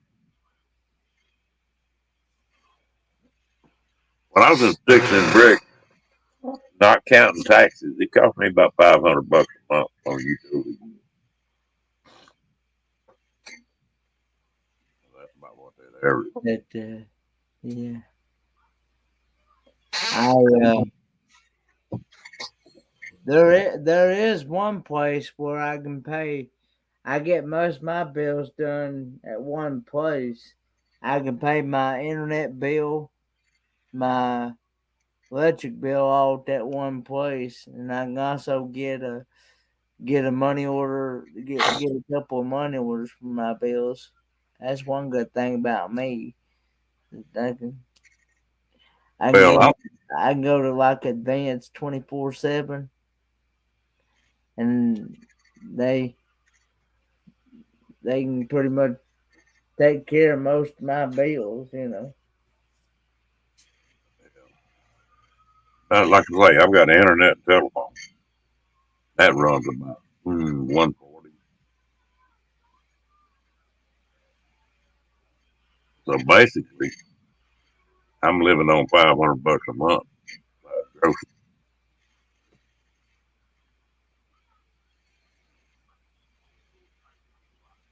Yeah.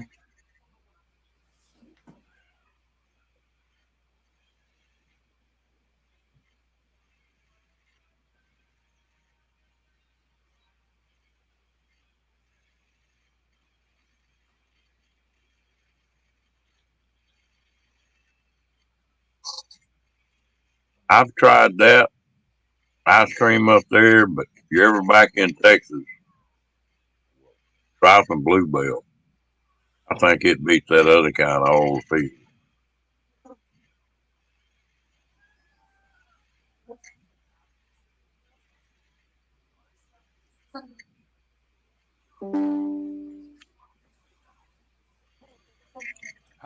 I got up north in Indiana and walked in the store one day, and I wanted some ice cream. I just gonna go in there and buy a quart.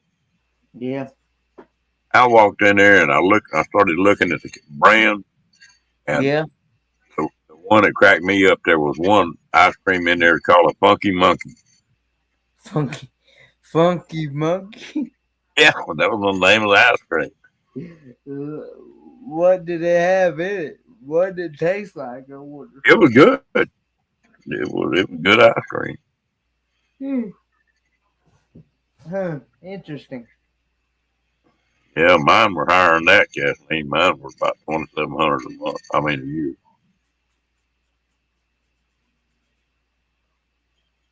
Texas doesn't have any income tax, but their property tax is high.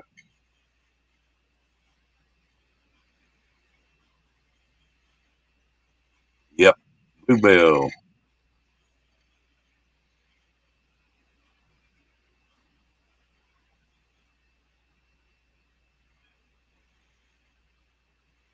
like I'm gonna keep talking about that ice cream. I got some in the freezer right now, and I bought some chocolate today, so I can make me a sundae right quick.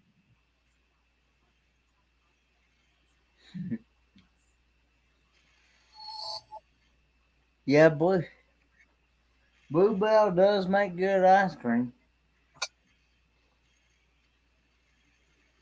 I like their Neapolitan. They make everything in the world. My wife liked that damn coffee ice cream. I didn't like it. Oh Lord, they don't make that very often. They just make it once or twice a year. She found that stuff. She'd buy 4 or 5 gallons of it to go put it in the freezer. It's better tasting to me. Coffee ice cream, that'd be right up my alley. And you might like that. Because I love coffee. So, I'm funny. I like just plain old vanilla, and then I'll put what I want on it. And if I want any kind of flavored ice cream, it's normally going to be strawberry. I I like like, it. yeah, I like mint chocolate chip. And matter of fact, you know, I, I can't think of an ice cream that I really don't like. I like just about any of the flavors that's out there.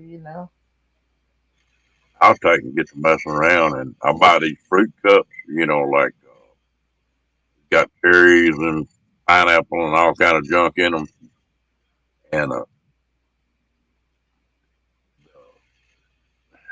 yeah, that caramel. I don't know. I just like the plain vanilla, but I'll dump that fruit cocktail on top of a bowl of ice cream, and then reach and grab me a handful of pecans and throw on top of it. That's pretty hard to beat.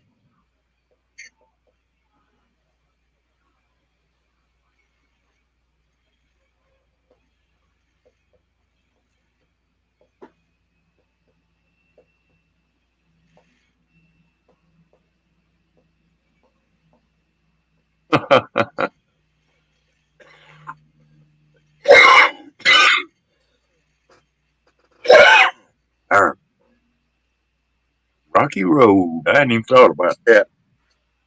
Y'all gonna make me break that bluebell out? Yeah.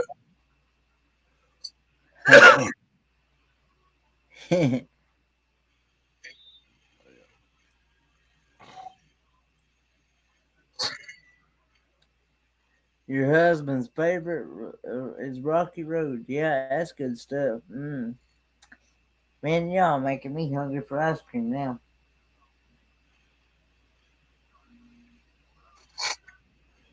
I don't think we have any ice cream. I might go get some.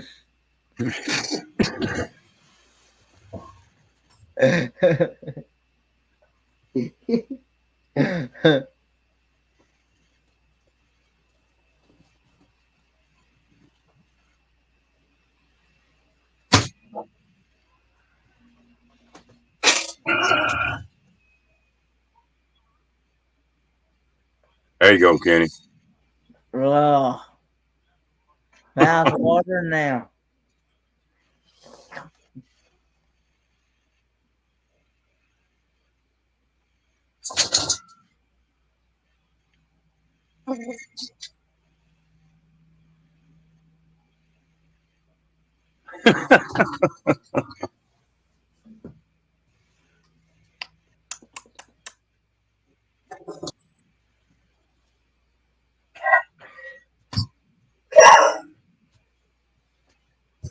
Uh, My dog saw me get that ice cream out.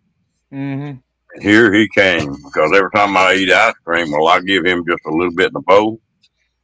Oh, he loves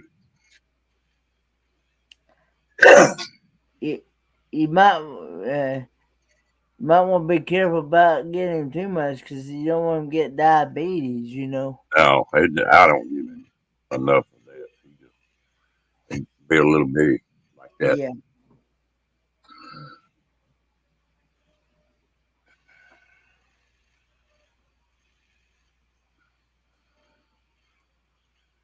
Yeah. Come here.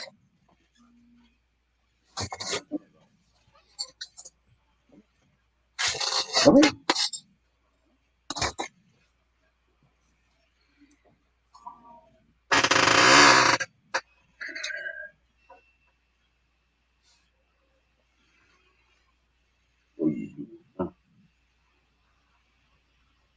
Sleepy eyed.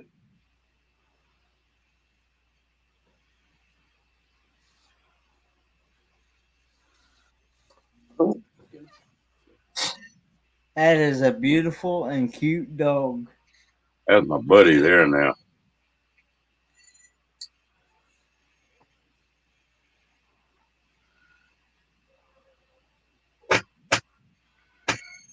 He got in the habit. He sleeps on the bed with me, Kenny. And he got in the habit in the middle of the night. He'll take and lay his head up on the side of my head and use me for a pillow just for his head. Backing me up. I wake up and have his head on top of mine. Well, at least it's not his butt. Yeah. Knowing him, it's a wonder. I got to go buy him another collar. I let this collar out as far as I can. His neck's getting big.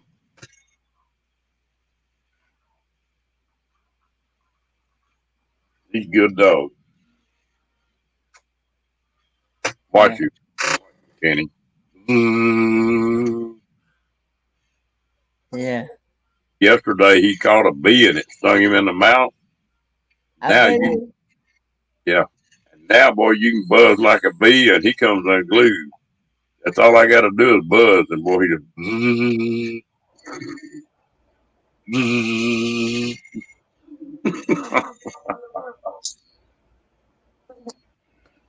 I bet he let go of that. Yeah, after that, he'd hear that buzz. He don't want no part of it.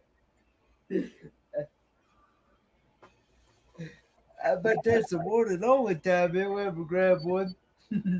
I think it about half made him sick. Yeah, he's about as big as he's gonna get now. But He ain't gonna get no bigger than that. no, he get that. He pretty well. He might get a little thicker, but he won't get any taller or anything. I took him to a vet a while back, and he weighed nearly 25 pounds. That's a pretty good size Boston Terrier. Hey, Outdoors Adventures with Ron. Hello, Mr. Ryan.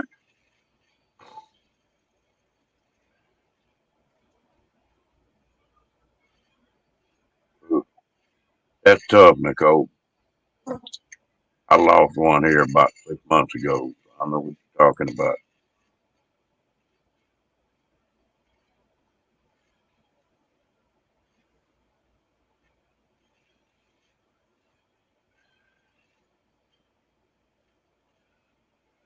You still driving, Ron? Or you off the road now?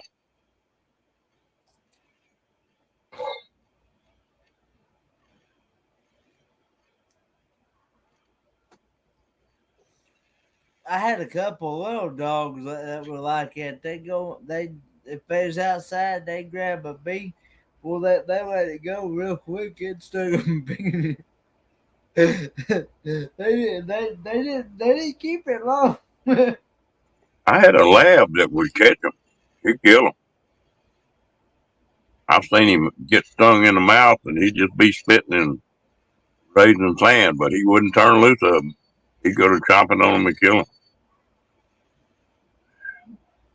Not this old boy. I hadn't had one of those dogs in a long time. I had one about 20 years ago. They just good little old dogs. And he's the only trouble with him. He still hadn't got out of that biting stage.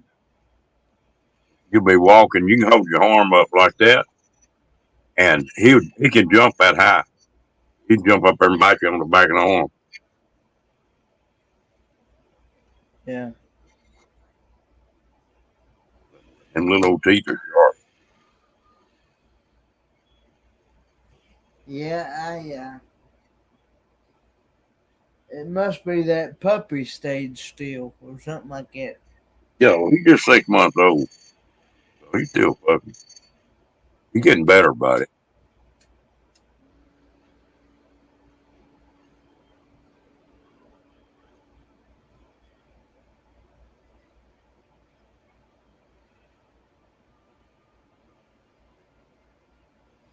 My dog just turned. Uh, my dog just turned 7 at the end of January. So That 7. little one I lost was 14. Do what now? I said that dog I just lost here a few months ago was 14.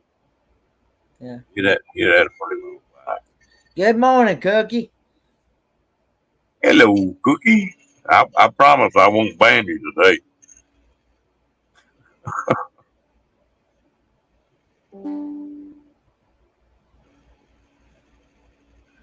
Cookie's the one I banned the other day trying to click on a troll and when the chat moved and I got Cookie instead of the troll. Oh.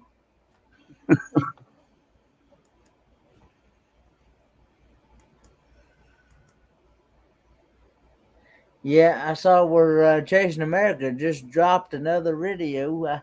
I need to get over to her channel. I haven't been to her channel in a while. Who? Chasing America. Oh, okay. I just got notified that she dropped a video. I need to go binge watch some of her videos. Watch her singing. I know she can sing because I've heard her on other by watching other videos and stuff, and I've heard her. I think I've heard her live on a live stream a time or two.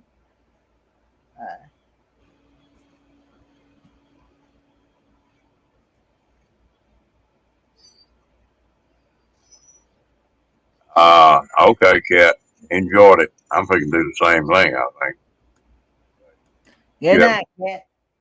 You have a good night. I keep I figured you'd go at least 30 more minutes. I like to shut it down by about 2, but I got started late tonight. But last night it was 3. I got off. Is I it was fixing to be about? do what? It's fixing to be about 2 your time, isn't it? Yeah, it's 2:30 here, 2:33. Okay, so it's fixing to be about 3 o'clock your time, man.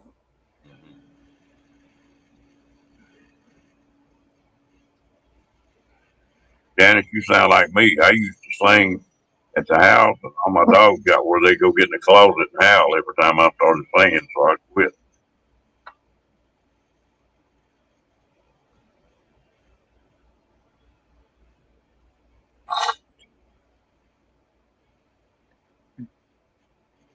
I don't sing either, Janice.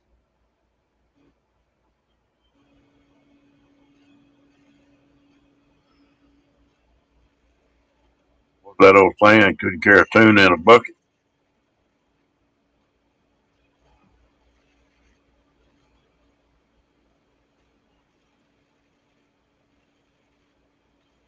I can't believe they raised that much money in them truckers already.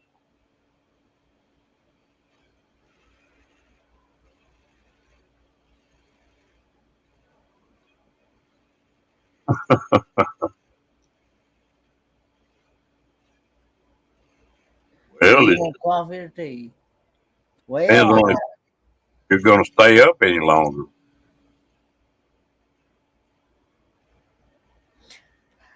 I know Camp Laurel Wood. She was actually shocked on how I can put away some coffee and still yet go to sleep. Coffee never has kept me awake. Do what now? I said coffee never has kept me awake. They, I can drink a cup of coffee and lay down and go to sleep. But now I can't go to sleep sitting up. I got to be laying down.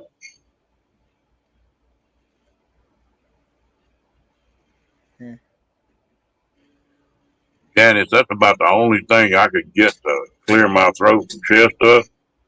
I was feeling really bad here 3 or 4 days ago. I I made green tea pretty stout and put some honey in it and sugar, and that would cut that stuff in my throat loose.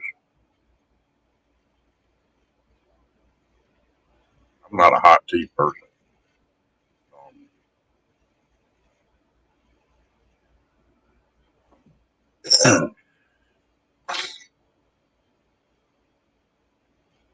I first went up north, I'd walk in a place, tell them I wanted tea.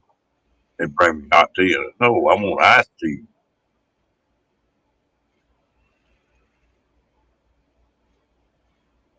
I tell you somebody we need to get in here one of these nights, Kenny.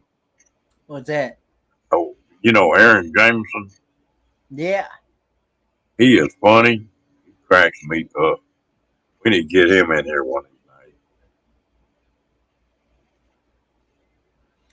nights. He works a lot, and he's usually in bed by a certain time. Usually, he's not a. I think he's working at a campground, isn't he? You know, I can't remember where he works at. Really, to be honest with you, he lost his wife here. Yeah. No, he does work at a campground because it's up in Brownwood. And we're not but about 100 miles apart.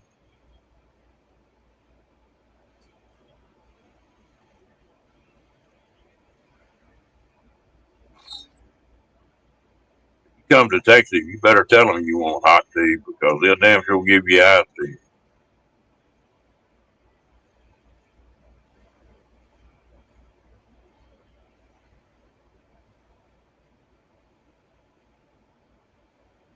They have got to the point that they'll ask if you want it sweet or non-sweet.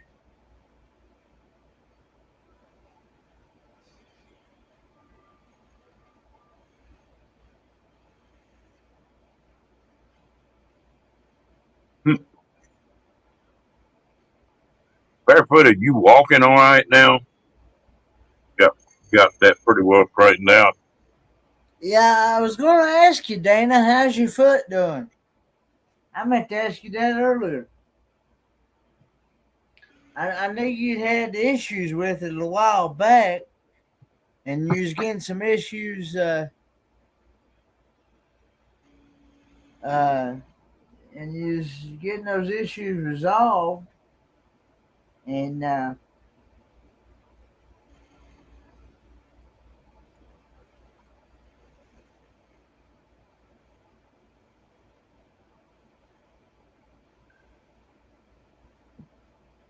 back's hurting.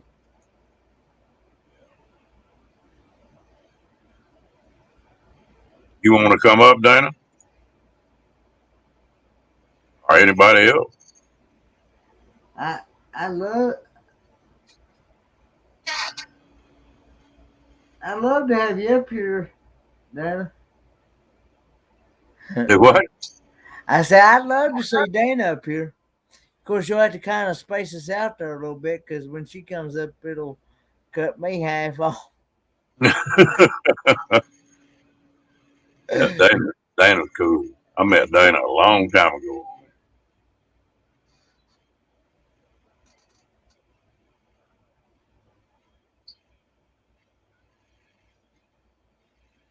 Yeah, here's that good-looking woman.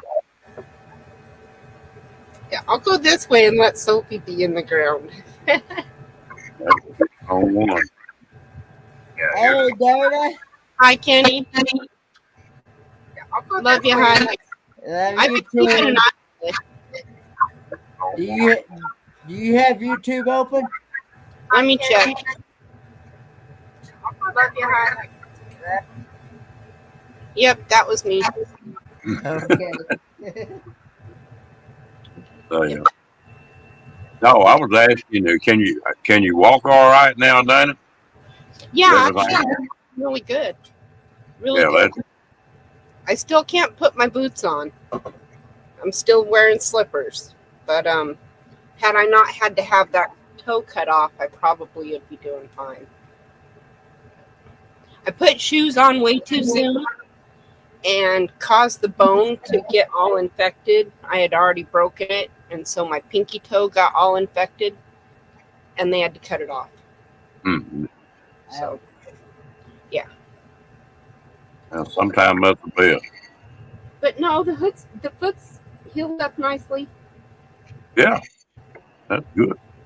But That's you can lose that toe and it's not going to bother you too much. The only toe that'll really bother you is the big toe. Right? If you lose it, now they cause a problem.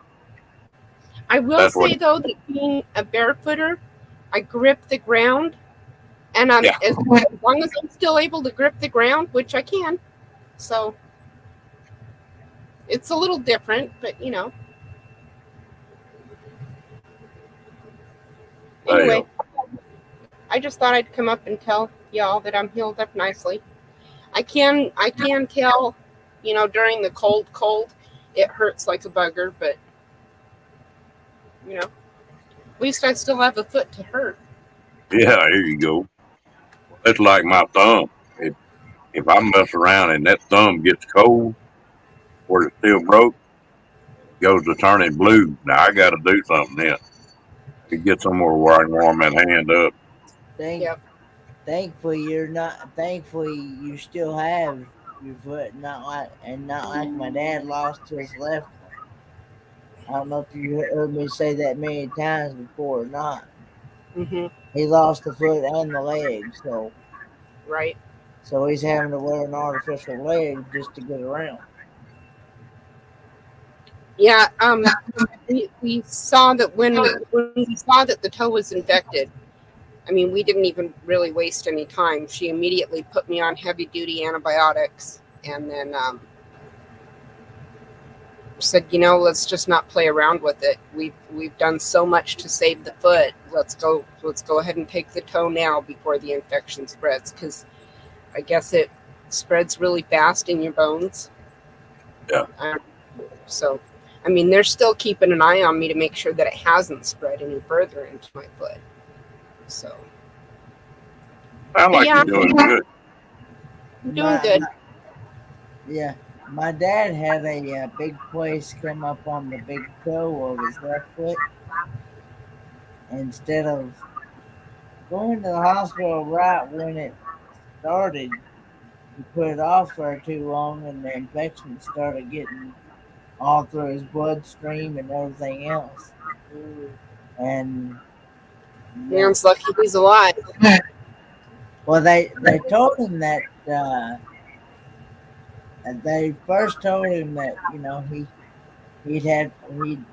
they'd have to take it off at the hip, and then they'd have to take it off at the shin, and then they'd have to take it off at the ankle, and then so on. And he finally just said, "Look, go ahead and take all you need of it and be done with it." Oh my gosh. So they come to a final decision, and they took it off at the just below the knee, so because he's still got a knee. Whoop. Yep. Yeah, I told her. Somebody got it? No, I haven't. I'm surprised. That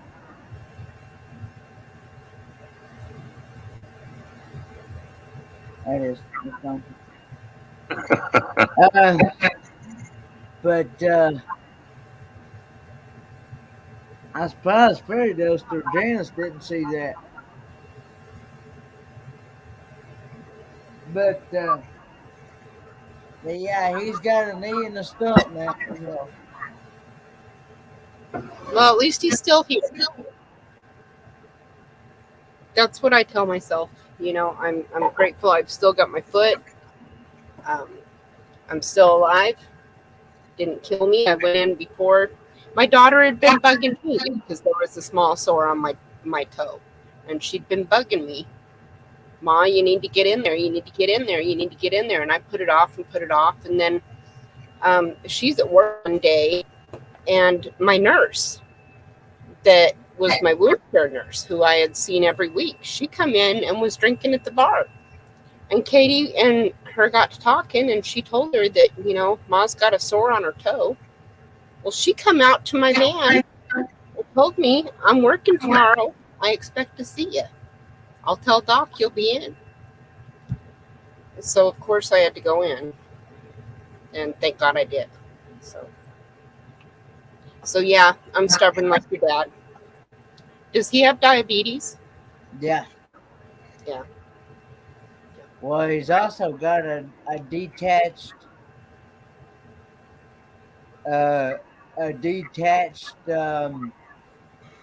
retina too in one of his eyeballs. Uh-huh. And that's all due to the diabetes. Yeah. He's had surgery on that eyeball 5 different times, and it's come apart each time. So they basically, I can't remember which eyeball it is, the right eyeball. They basically told him that that eye is basically pretty much gone. Yeah. Wow. Cookie, that's hard to pass up. They I'm can't. I'm having to sit on my hands to keep from typing her.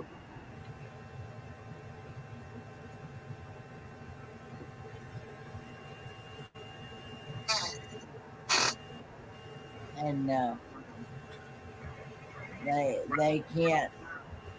They went as far as they can to try to save it, but they can't.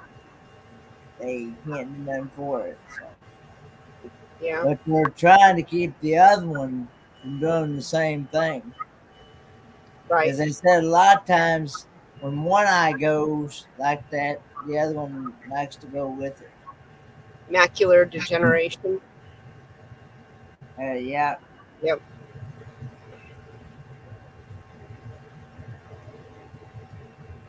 Okay, I'm going to go throw some hot water on real quick. Okay. I'll be right back. Sophie, you keep them comfortable. I'll keep them company. All right. Looks like he's comfortable. Oh, she is.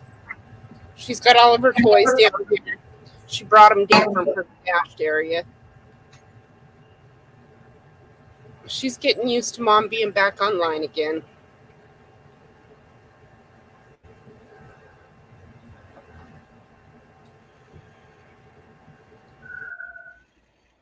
Now that's one thing with diabetes. You get that stuff, you gotta definitely watch what you eat. And you definitely got to take very care of yourself, because otherwise it affects everything in your body.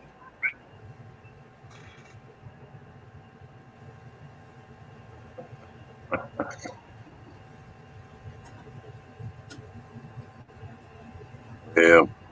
Sometimes it's just hard to keep my mouth shut, man.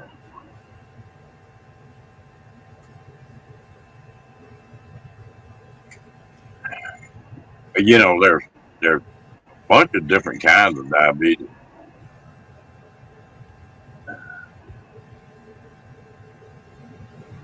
Well, the only ones I know of is type 1, type 2. The worst one is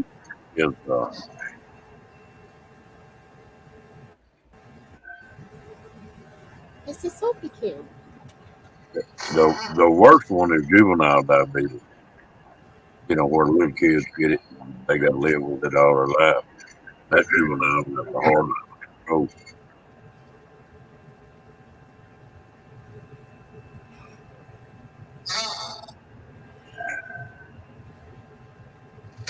My brother had diabetes.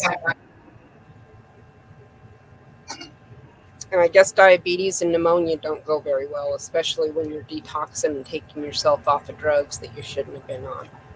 no. Well, I was surprised. I didn't know it, but that boy of mine got diabetes now. He's always been pretty heavy.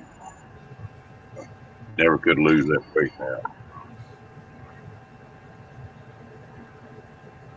It's like a doctor told me one time, said, best medicine for diabetes is go get a job digging ditches. The exercise, you know, Right. the exercise will really help. Well, my brother was 6'2" and healthy as could be. He had just come home from basic. They were getting ready to send him over, and he in fact was loading up his gear, getting ready to drive back to base, and he hadn't come back in. And so I went out to find out where he was passed out back behind his Jeep in the snow, Mm. and he quit breathing. So yeah, needless to say, he never got sent off.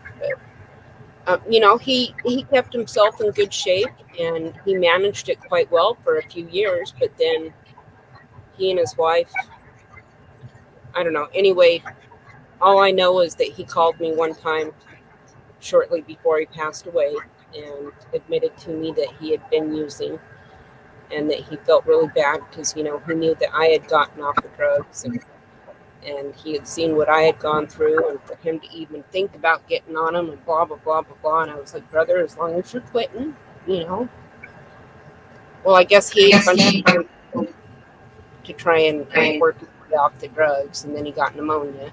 And they put him on a ventilator, and he never came out.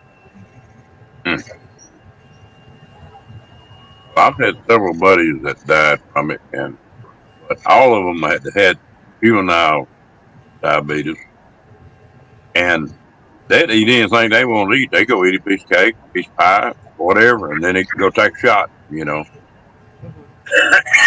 can't do that now, not for so long.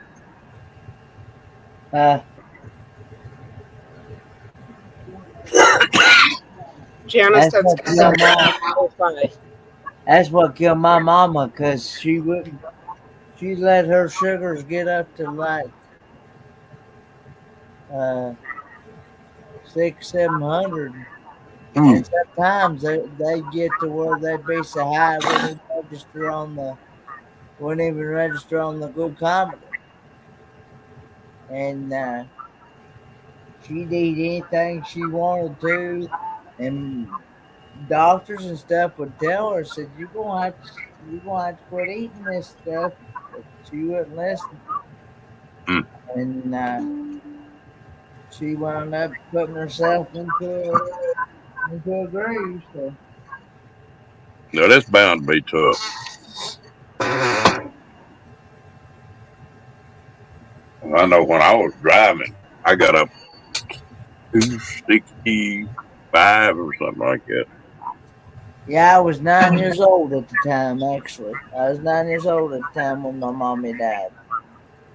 So I was about 6 foot tall, but I weigh about 220 now. It hadn't come off fast.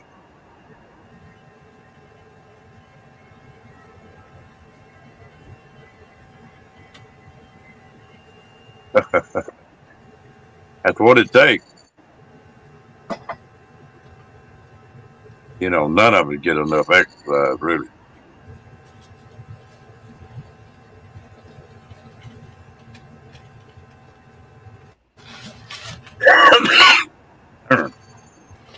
Sorry about that, folks.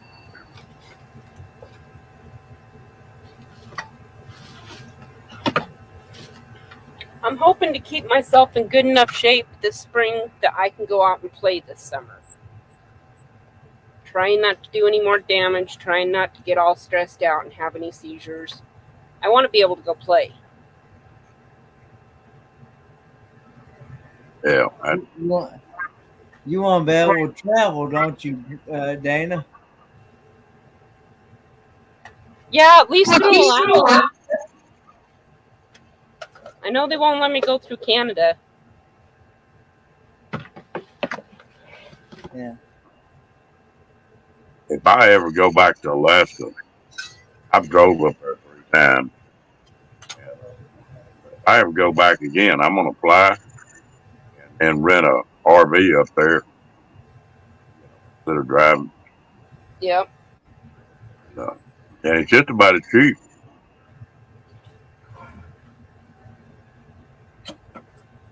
Yeah, I'm next time that's why I'm gonna do some things different. Yeah, well, you gotta learn. There's one guy that was out here last summer. He flew up here in the spring and he rented a U-Haul. And then he went to the thrift store and different stores and whatnot, and he got himself all set up. And he had himself a little tiny home in the back of that U-Haul, and he drove all up and down this state, he said. Said he had a blast. He was here for like 3 months living in that U-Haul. Yeah. So there's a thought. Well, there's several channels that I watch that are you can buy them U-Haul cheap. Mm-hmm.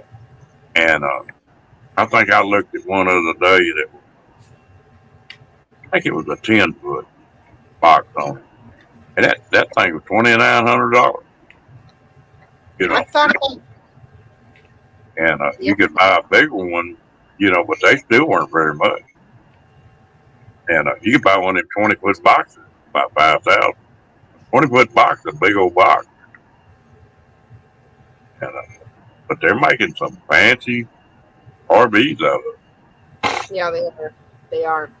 This thing's so old, and I mean, I love it, don't get me wrong, but it's scary for me driving down the road. Yeah. I just need to get used to it. What year is yours, Dana?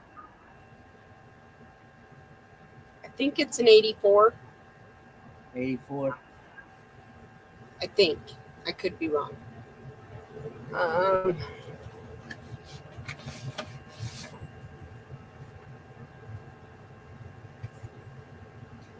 Oh, so yours is an RV or?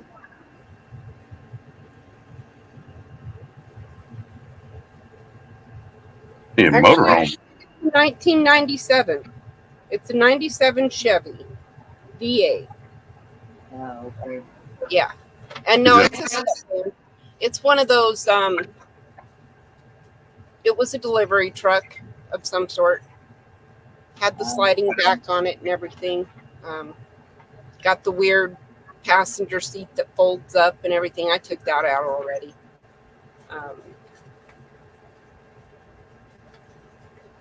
Got that weird doghouse in the middle. Like a UPS truck. Yes, that's the word I was thinking of. It's an old UPS truck. Ah, okay. FedEx or something like that. Ah, okay. Yes, it's a step van. If I had it to do over, I don't own a couple right now. If I had it to do over, I would have bought about a 20-foot cargo trailer, built it up like I wanted it inside. Then I'd have bought a cab over camper. Done my long running in that cab over, had the big trailer to do something else. Uh-huh. And plus you could pull that big trailer behind the cab over. I mean, I've had just about every kind of damn RV you could own. And keep going back that motor. I mean that cab over. Just for getting around and traveling and staying places, not living in it full time, but it's the handiest thing I found. Ron, I got a channel for you to check out. Okay. Truck House Life. They're on YouTube. Truck House Life. Okay. Check that out. I'll type it in chat. He's cool as shit. In fact, you guys might have seen him in Quartzsite, because from what I understand, he was down there. I didn't notice it if he was. He's got a log cabin in the back of his truck. Log cabin? Mm-hmm. Yeah, but I think I've seen that deal. It's a regular it's a regular little log cabin. It's got a peak roof, everything. Yeah, I've seen that channel. I've followed. Yep. It. Pretty cool. I'm listening. I'm just gonna make my coffee.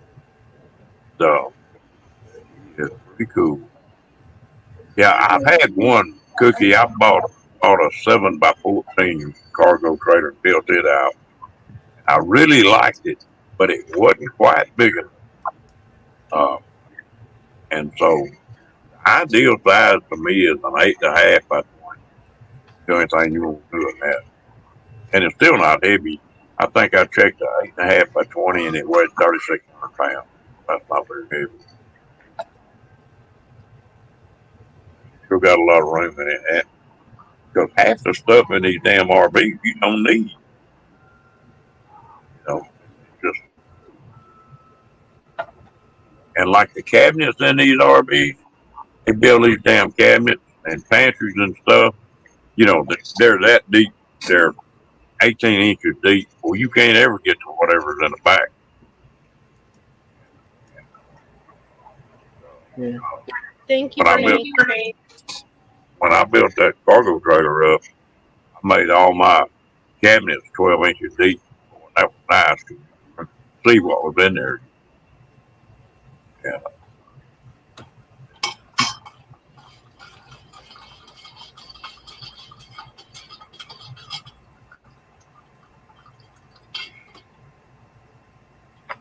So this summer, my son and I went on a camping trip to Whittier, which is a tiny little coastal town in the mountains. It's awesome. Little bay comes in, all salt water. I mean, it's ocean water. Beautiful area. Beautiful, beautiful, beautiful area. But there's these quaint shops and everything on the boardwalk, and this one company, and y'all don't laugh at me, okay? Don't laugh at me. They sell this all sorts of stuff anyway, but I bought this.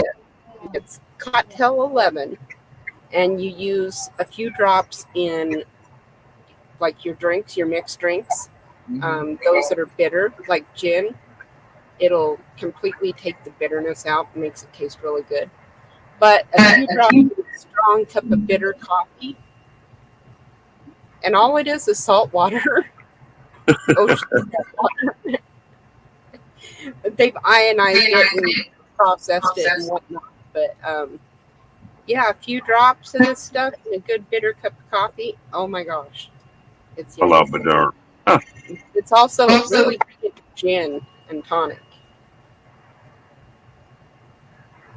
You know, my favorite drink is a salty dog. A lot of people make them with vodka, but I like to make them with slow gin. And that makes a good clean drink. Right on. Salt, gin. I haven't had one of those in a long time.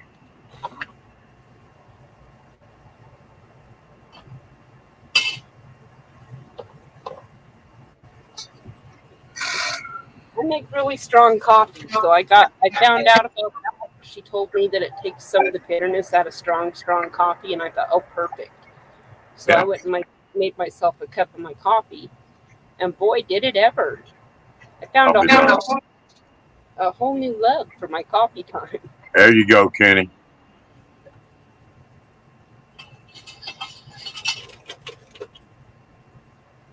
Got it. Bam.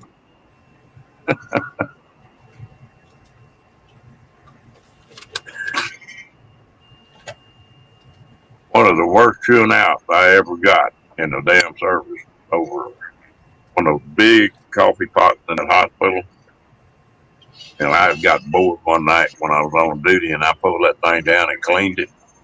Oh, Ooh. Shame on you. that chewed on me for a week. I bet. They had finally got it seasoned. Yeah. No, my grandma My grandma got on me about that one time when I was doing dishes, and I thought I was going to be such a sweet girl, and she was going to be so happy with me. I cleaned up her counters and washed all sorts of stuff, and I washed out the coffee pot and had it soaking in dish soap, and whoo, she about ripped me new.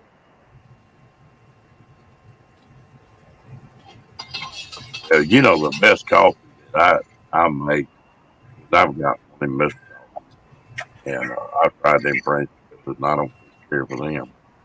But it's just an old percolator set on the stove, you know, it's stainless steel. That thing makes some good coffee now. You drink that coffee for about 2 or 3 days, and then you can't go back. Yep. I used to drink weak stuff until I moved up to the mountains and started drinking coffee made off the wood stove. After that, you can't go back to weak stuff. It's like drinking tea. Not that I know what tea is like, but you know. I tell you what, I tell you how well I camp, and we're talking about a tent. Got two of them little percolators. One of them's a 9 cup, and one of them's a 2 cup, really about one full cup of coffee.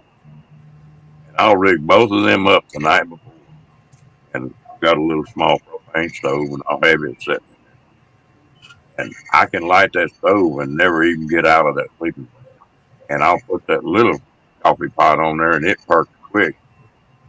It'll have that tent warmed up by the time it perks.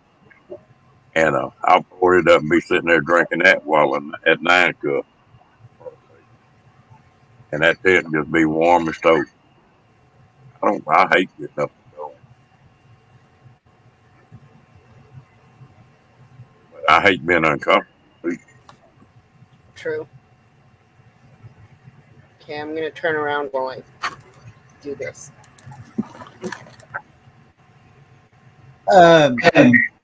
I had a cousin. Of course, he passed away now, but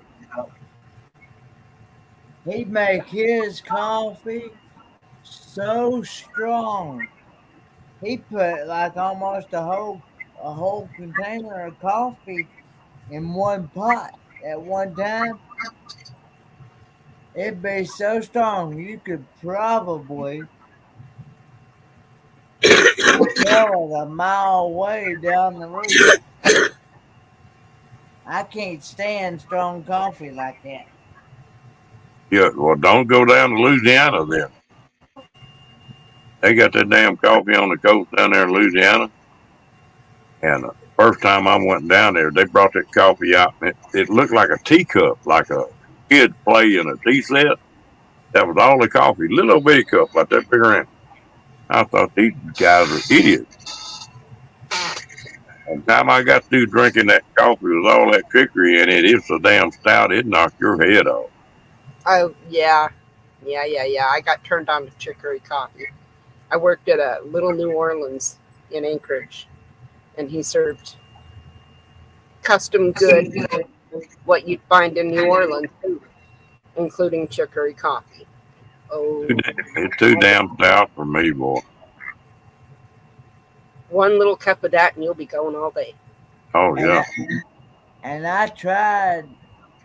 I've heard the same thing about the pinch of salt and stuff. I've tried salt in my coffee before, and it didn't help it. No, Not it ain't. and Brene's gonna go make herself some coffee.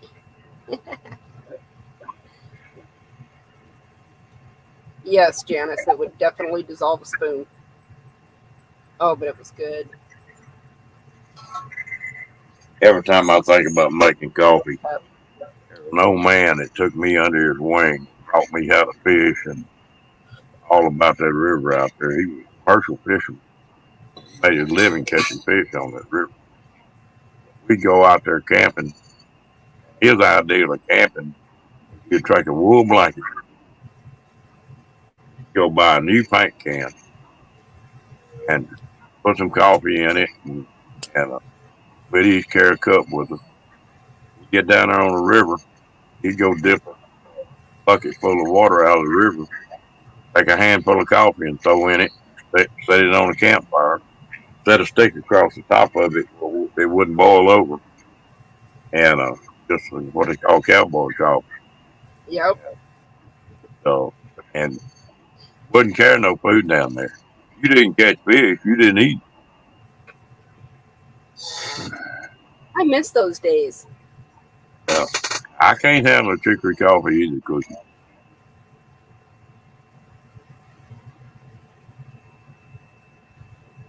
Just You regular like regular coffee in Louisiana is pretty stout. You walk in a restaurant. I usually when I go to a restaurant and I ask for coffee, I usually ask if it's really strong or whatnot before I get it to actually drink, you know. And a lot of times they'll let me try it before I buy it. You know what I mean? right on. Chicory is I guess it's a bean like coffee is, and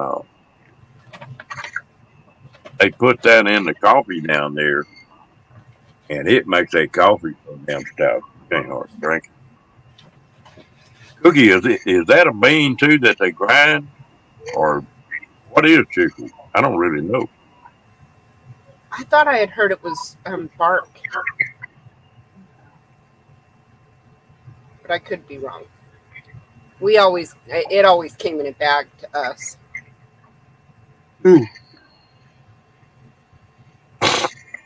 know, another thing that's really good is chaga.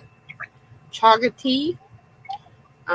It's not bitter like we got a good strong taste. I like to mix a good organic sugar and a bit of cream in there. And it too gives you a lot of energy, but it's also very healthy for you, very healthy, very healthy for your brain, and it's also a cancer treatment. And it grows on birch trees. You know, they're finding that there's trees that have got the Indians and old timers use for medicine. It's like we've got one tree down here that's kind of smoky, and they call it the toothache tree. You can cut a piece of bark off of it and go to chewing, and it's just like Novocaine. It'll deaden your mouth, and just it feels just like somebody gave you a shot in your mouth. I'm trying to remember what tree that is. It's a locust tree.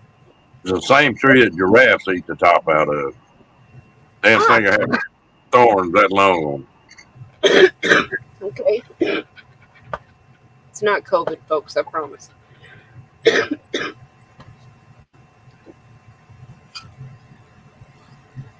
It's not COVID, it's good pot. Yep. Hey, Devil's you traveling with special abilities, Lorraine? Hello, Lorraine. Hi, Lorraine. How you doing, gal? Where are you going? Where are you going? Do you want your baby?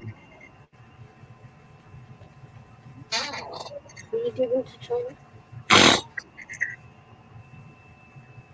Sophie's digging to China. Mine's over here in the kennels just snoring away. That dog can snore. I don't even hear it snoring, Ron. And he's sort of quiet right now, but he was snoring up a storm a while ago. I think you said locust tree, Janice. Didn't you say it was a locust tree? Yeah. Devil's Club. That's also a very good anti-inflammatory and pain reliever. You can chew on that. It doesn't numb you like Novocaine, but you can, if you've got a toothache, backache, any pain really, you chew on it and suck the juices and just kind of stick the bark into your your gum and your cheek, it does wonders. But I also I put it in my salves and my body oils that I get. It helps.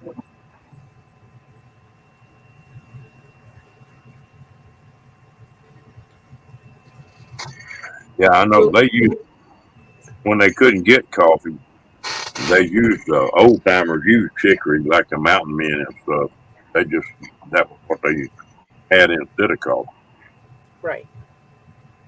Chog is the same up here, except they've also found that it's pretty good for you.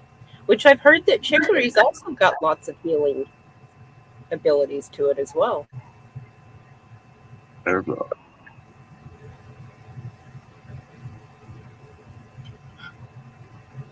but I know that stuff is sure dead in your mouth. You can take a kid,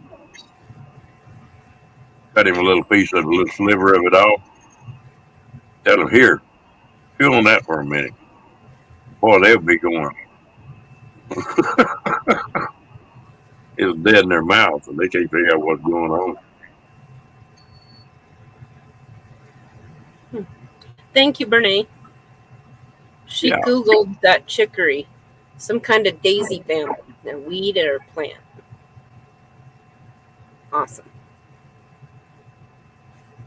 Well, like I say, I know I've read that where the old timers used it instead of coffee. Couldn't get. Well, these are some of the things that we might want to have to think about here pretty damn soon. Yeah, I know that's that true. 2 weeks ago when I went to go get my bag of coffee, which normally the shelf is stocked with, I get the Safeway brand, a Sumatra coffee bean, and there's usually 4 or 5 different types of Safeway brand, and stocked back to the shelf, not to mention all the other coffees.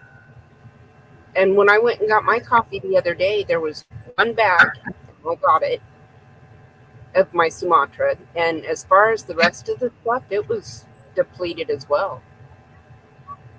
Far depleted. Well, y'all will be the first ones to run out of stuff in there. Because everything y'all get comes in by well, doesn't it? Oh, yeah. I hear that there are a few things that are shipped in.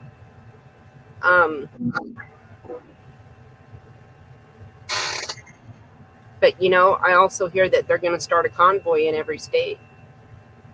And as far as the roads, we got one road in and one road out. The one main highway, you can go up to Fairbanks and then take another and kind of loop around. But for the most part, like going into Anchorage, one road in and one road out. That's right. Well, on each side. So if truckers block that one highway, the Stewart Highway, if they blocked it, they're heading into Anchorage, which is 2 lanes. Yeah, and then if they were to block the highway going outside of Anchorage, they can get nowhere. But the only thing that I wish that they'd sort of flex their muscles a little bit. But what's bad about the truckers, them boys that go in there and pay $150,000 or $200,000 for a truck, they've got the road to pay for that damn thing. They can't let it sit. And there's going to be a lot of them boys just can't let it sit. They have to go. Did you see how many young men are out there with their trucks that they're owner-operators? I mean, there was a 22-year-old that was in it. That's so awesome that they've got that work ethic. And as far as that they're going to have to get on the road. So what they've got is they've got a bunch of trucks that are on their way in to kind of replace them. As they roll out, others are rolling in. If they work it like that, it'll work. Right. Unfortunately, there was also something that was just put out on the Telegram group telling people, do not bring your children tomorrow. Don't bring your families. We've got word that the police are stepping in. So who knows what's going to happen tomorrow. How many you've been watching it? How many people do you think are on the Canadian side? Protesting as Yeah. far as the. I think there's probably at least anywhere from 120,000 to 150,000 trucks. God, I didn't realize it was that many. Oh God, they're all over the country, and oh, man, it's beautiful. Like they did a drone shot today of I'm not sure what road it is or what area it is, but it's a great big huge circle, and it was like 3 or 4 deep wide of trucks, and just the whole. It was huge. It was huge, and that was just one area. There was probably, I don't know, 1,000 trucks there, and those are the trucks that are waiting to move in. The trucks there's still trucks on the road on their way. There's trucks on the U.S. side of the border that are waiting to cross, and they're all up and down on different sections of the border where you come in. It's not like they're just sitting at one border crossing. That's what I was wondering about. Right, yeah, there are many of them. And I guess today there was a big old problem and uprising. There's a bunch of the truckers that wanted to move. They've got jobs to do, stuff to drop off, and they couldn't get through. And there was an upheaval, but then, they all talked through it, and they opened up a lane for the truckers to get through. And it's understandable. They're being pretty damn level-headed. You got to give them that. Yeah. Well, I mean, they're taking care of themselves. I guess some truck burned up, the tires burnt up or something. And so there was burnt rubber all over the street, and a bunch of them immediately went and got a bunch of shovels and stuff and started cleaning it up. They're trying to take care of their own issues, trying to be peaceful, and all the crap that you're hearing on the news and whatnot. From everything I've seen, the people that are talking on the news about how bad they are, nobody's been down there to see. I haven't seen any of the things that they're talking about. Now, I heard that from somebody else, that a bunch of stuff got reported and none of it do they have video of or anything else. Right. On the other hand, there's quite a few people that are down there taking video of it all. So if something bad was going on, you'd think we'd see it by now. Oh yeah, you'd hear about it. And as far as those other truckers that they got in that big roof level, as soon as they cleared that lane for the truckers to go through, all of a sudden they're all excited and happy, and they support those truckers, and you stand your rights, and, so even they support them.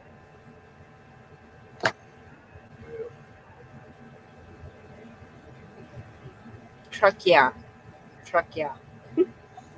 I told my kids, I said, what happens up here, be prepared for me to disappear for a few days, because there's no way in hell I'm going to sit here if there's something going on in Alaska that I can get to.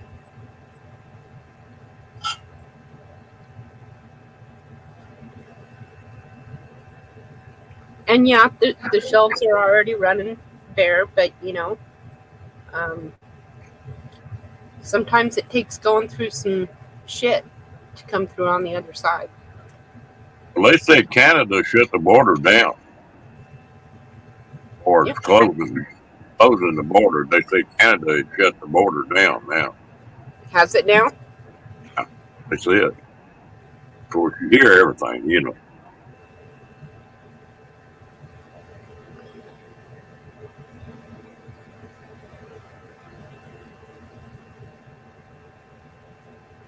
I've got friends of mine that love that ice cream. That's like Starbucks. I've drank a couple of cups of coffee at Starbucks. I'd rather have my coffee.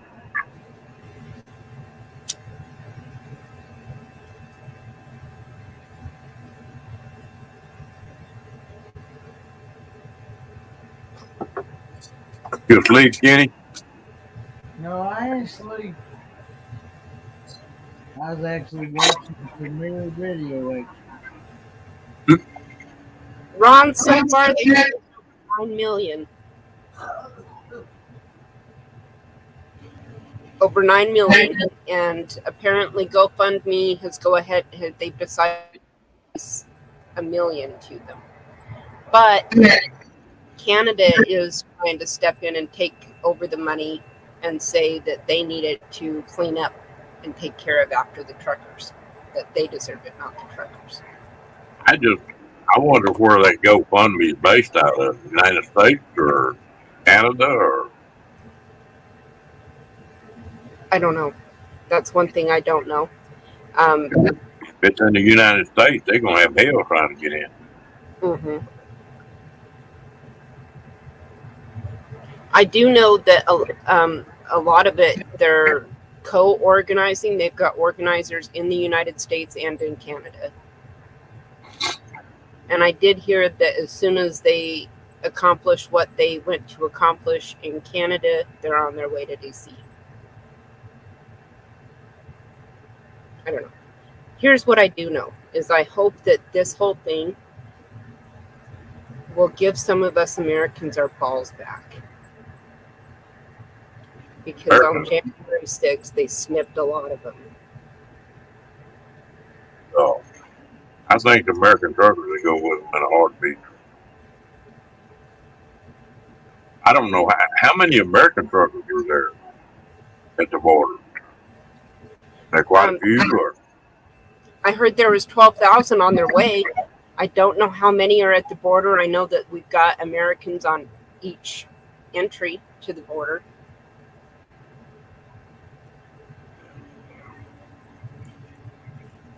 And I'm trying to find out if there's anything going on here in Alaska. well, on that road from Anchorage to Anchorage, and there's one place that goes into Alaska, and then it goes back into Canada, and then it goes back into Alaska.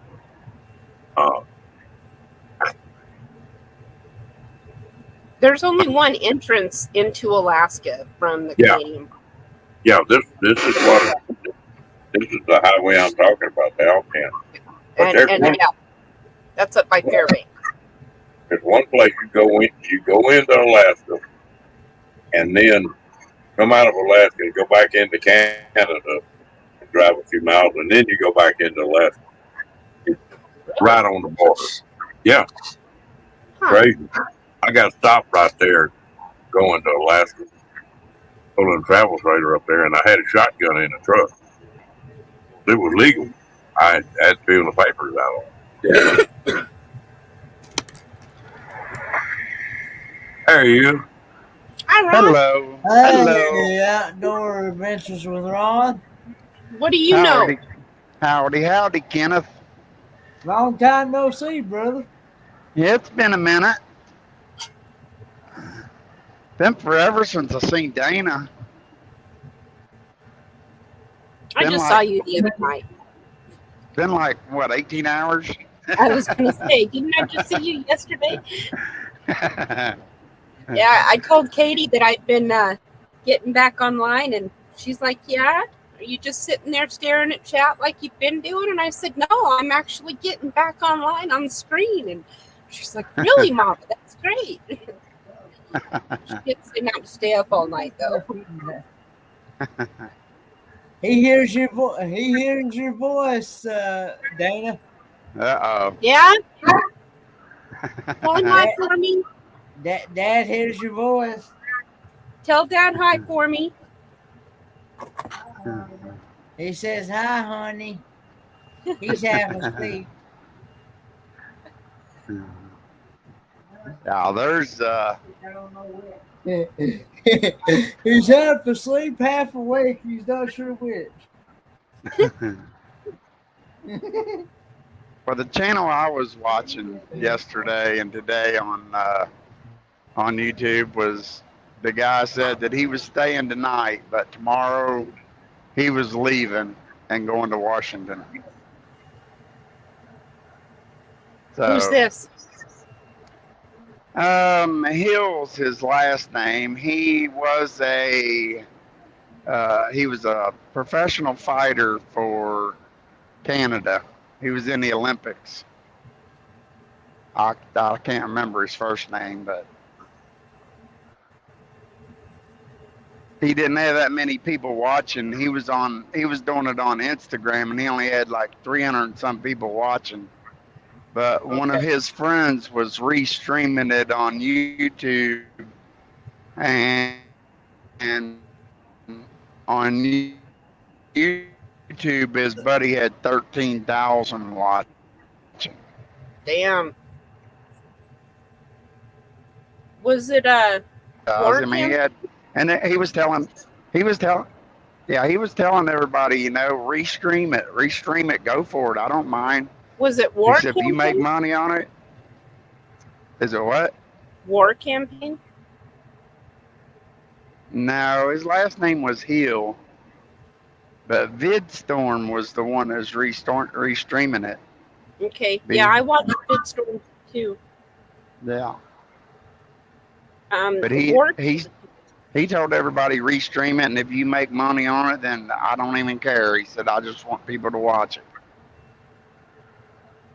Okay, I'm gonna send you a link to this guy that is also doing it, and I'm wondering if he's who you were watching through VidStorm. I can't open nothing. No, but you can later. Yeah, I can check it out later.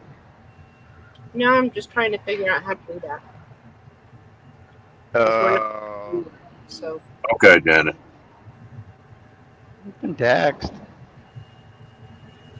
Well, Ron, do you know is that just BS about Canada closing the border? Not that I know of. I know that there was a bunch of them protesting it, but I don't know about completely closing the border. I don't think it's shut down totally like that. I know they still had to have one lane for emergency use. I did hear that.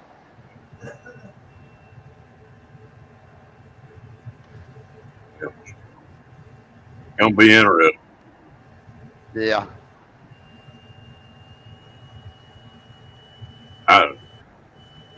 But you saw Well, the title on this thing. I went and bought some groceries this morning, and the shelves are already getting naked. Yep. Everybody's got the same idea.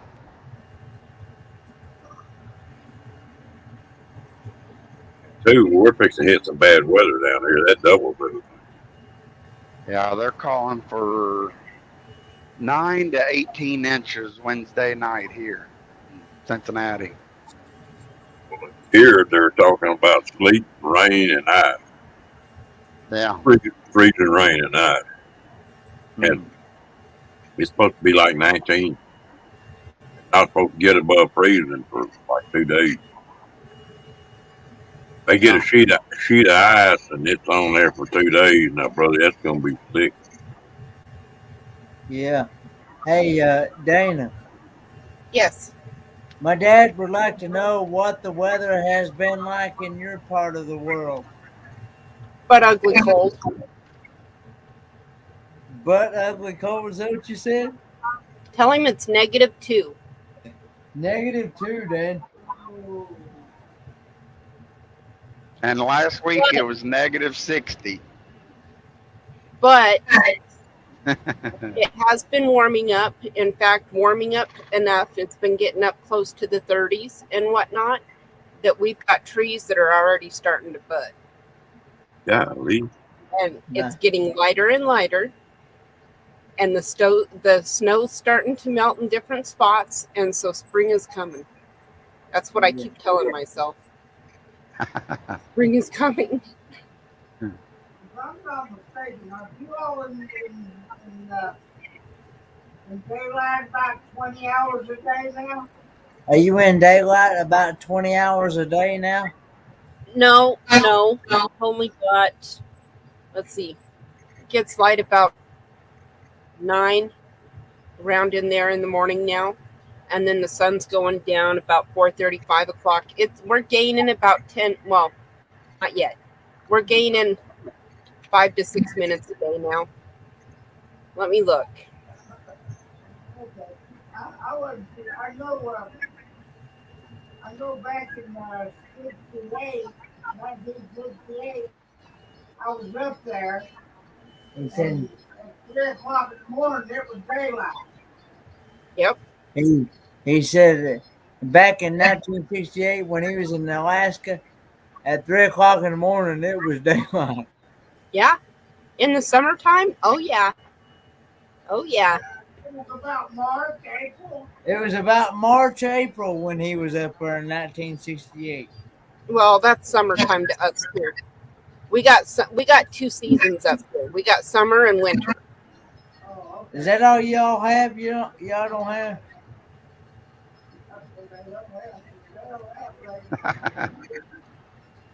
Y'all don't have regular seasons then? We do. They're just shorter than what other places have. You know, like I said, some of the trees are already starting to get their little buds, and as soon as it gets around 40 degrees, man, things will start greening up because it knows that it's only got a little bit of time to do it. But then, boy, as soon as it starts greening up, the whole place is green. I know we went to throw a plane back up with gas, but with fuel, we had about an hour or so layover or two. What? And we were outside playing basketball while they were throwing up the plane, and it was surprised. I couldn't believe it. Yeah, he was waiting for the plane to be filled back up with gas, and they were outside playing basketball, and it was so light he couldn't believe it. Right? That I is part of the summers, is being able to play outside in the daylight, going fishing at 3, 4 o'clock in the morning in the daylight. I was up there hunting caribou, hunting trip I went up there, and it was like 4 o'clock in the morning it get light, and at 11 o'clock at night, well, that's when it started getting dark. 5 hours, and you would hunt yourself to death because you get up at 3:30 and you go hunting at 4, and I think about 10 o'clock at night you done been up a hell of a long time, Yep. and you just have to make yourself lay down. That Yeah, first 2 or 3 days we like killed. That'd be hard. Yeah, well, you pay the kind of money it costs to go up there to hunt. Well, you want to get your money's worth, Yeah. and you can just hunt yourself slapped to death up there. Ain't no joke at that time.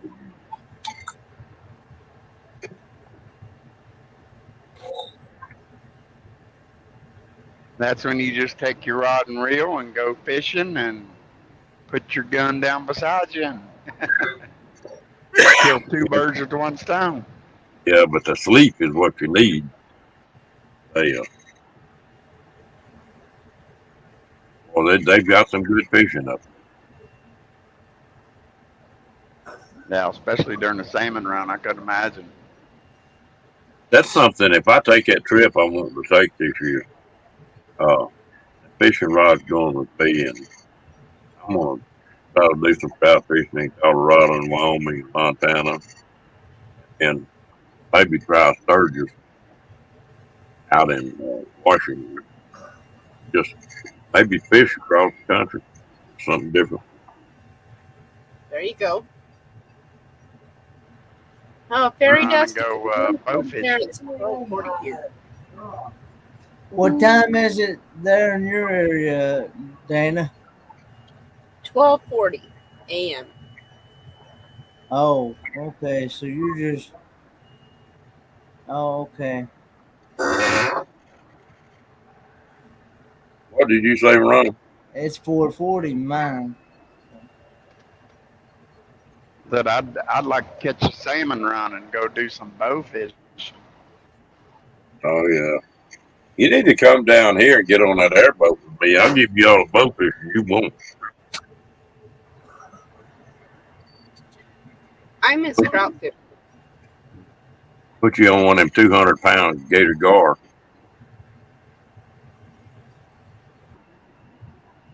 Yeah, we got alligator gars Have up you? here in Kentucky, up here in the Ohio I knew River. they Yeah, there's someplace up in there they'd stock them again. yeah, they don't stock them, but they're an invasive species up here. But there's a lot of them up here. I know that. We used to go to the railroad trestle and shoot at them with a 22 rifle just to thin them out, because heck, every time you went fishing, that's all you'd catch. And now you talking about fish gar or you talking about alligator gar? I'm talking about fish gar that are called alligator gar. See, there's 5 kinds of gar, and fish gar gets about 5.5, 6 foot long, but he's not real big around. Yeah, And that's these. and now these alligator gar, that world record I killed was 8.5 foot long and 270 pounds, and it was 43 inches around him. And there's some bigger than that.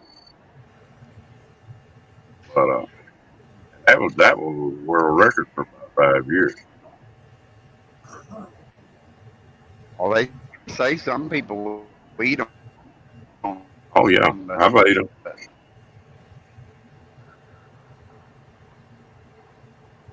They get one of them things that's 6 foot long. You'll get 2 4.5 foot back straps out of them that don't have a bone one in them, just like on a deer.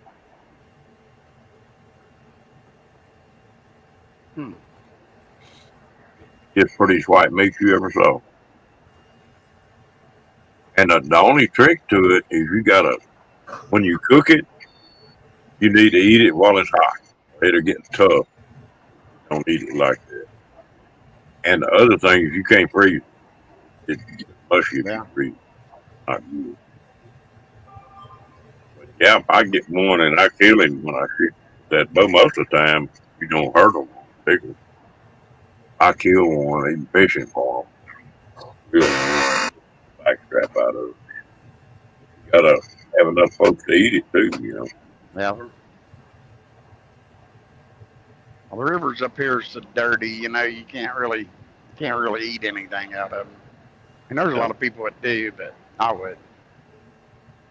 You know, I think all this is downstream from Pittsburgh and stuff, so it's pretty nasty. it used to be that way here in Texas, and they've cleaned these old rivers up here. You can usually see 2 or 3 foot deep in them bad days.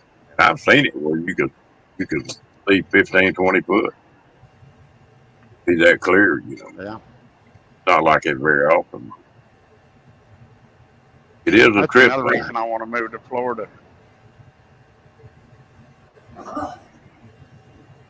Yeah. I never have fished down there. I think that would be.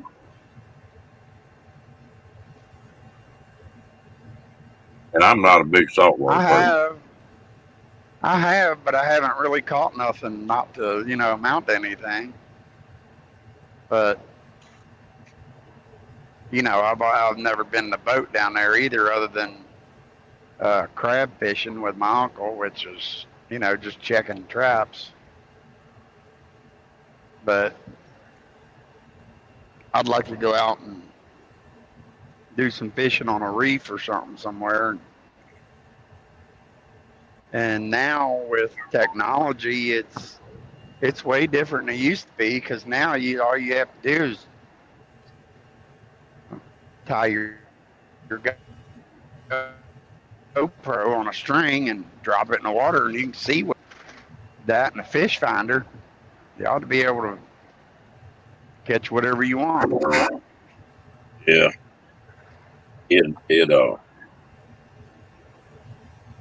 Y'all got North Carolina and South Carolina, they've got some hellacious damn fishing on them beaches there. Yeah.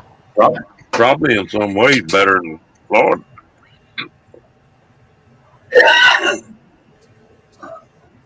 Especially for sharks.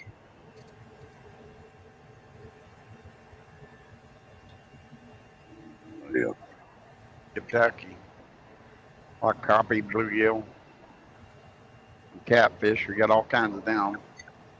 Y'all making me hungry talking about fish.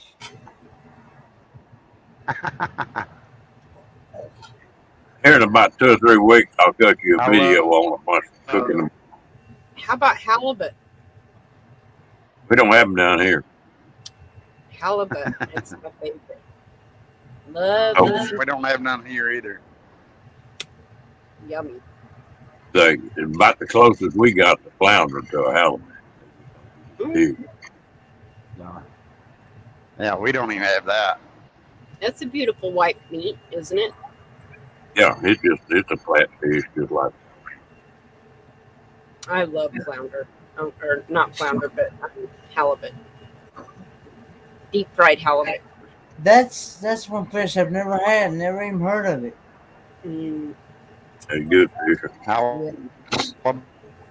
But Hmm? You cut out there. oh, I like ocean.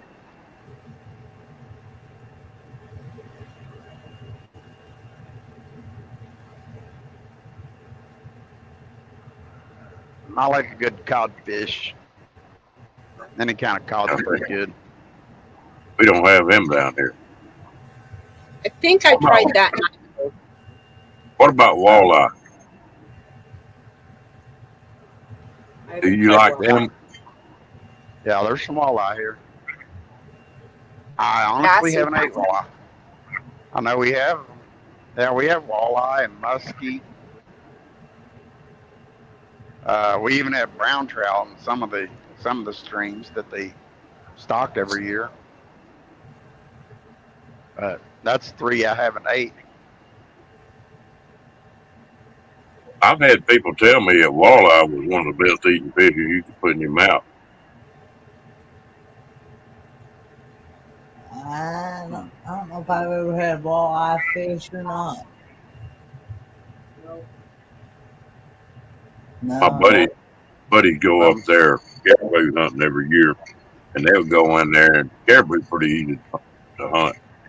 And they'll go up there and be there for a week, or they'll shoot a caribou in a day, day and a half, 2 days, and then they fish for them walleye and pike. Huh? They be talking about them walleyes, and man, they're good.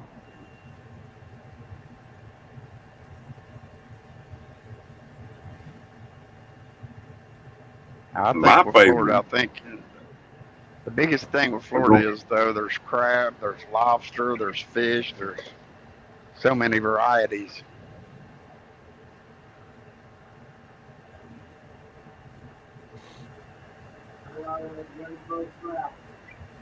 My dad loves rainbow trout.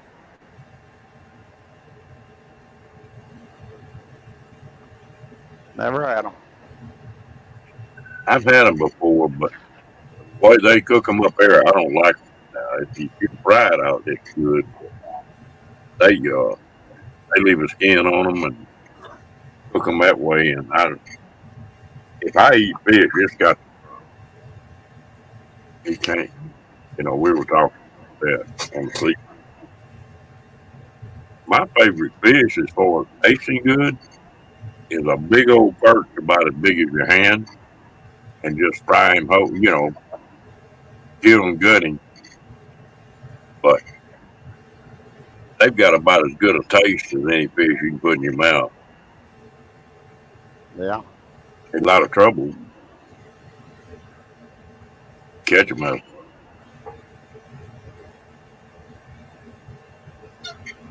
Well, folks, I hate to do this, but it's damn near 4 o'clock here. I got to get up in the morning. It's what, 5 where we're at, ain't it, Kenny? Yeah, if we're If me and you both are on Eastern Standard Time, it is. Yeah. I It's gotta get, it's about 10 to 5 a.m. in the morning. I gotta get up in the morning at time before they run out of propane and go get some of that. And if it's this early in the morning, I might as well just stay up because they gotta get up anyway to go pay bills. So I'm gonna probably go finish watching. Go finish watching that live stream I was watching before I got on yours.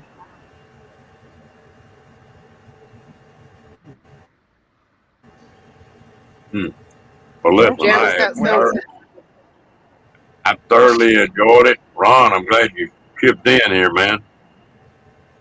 Good to Like, see you, Ron. Hope Thanks to for meet having you me in up, Ron. person. Hope to meet you in person. Talk about outdoors adventures with Ron and also Ron Darrell. Yep, we'll do someday, Kenny. oh yeah. And And Miss Dana. Dana, you know I like you up. Dana, You guys have a you're good night. Yep, good to see you again, Dana. good to You see you, too. Dana. Good You night, too, Kenny. everybody. Everybody in the Have a chat, good day, have a good night. everyone. Bye, guys. Give your dad big hugs for me. Oh, he hears you. Okay. He said. Night, everybody. She said, give my dad big hugs for Dana. Oh, okay. Oh, that'll feel good. Give you something else to dream about. And give him something else to dream about. Good night, Janice and Cookie, traveling with disabilities, and Perry does. Anybody I'm missing, I apologize, but we'll talk to y'all. All right.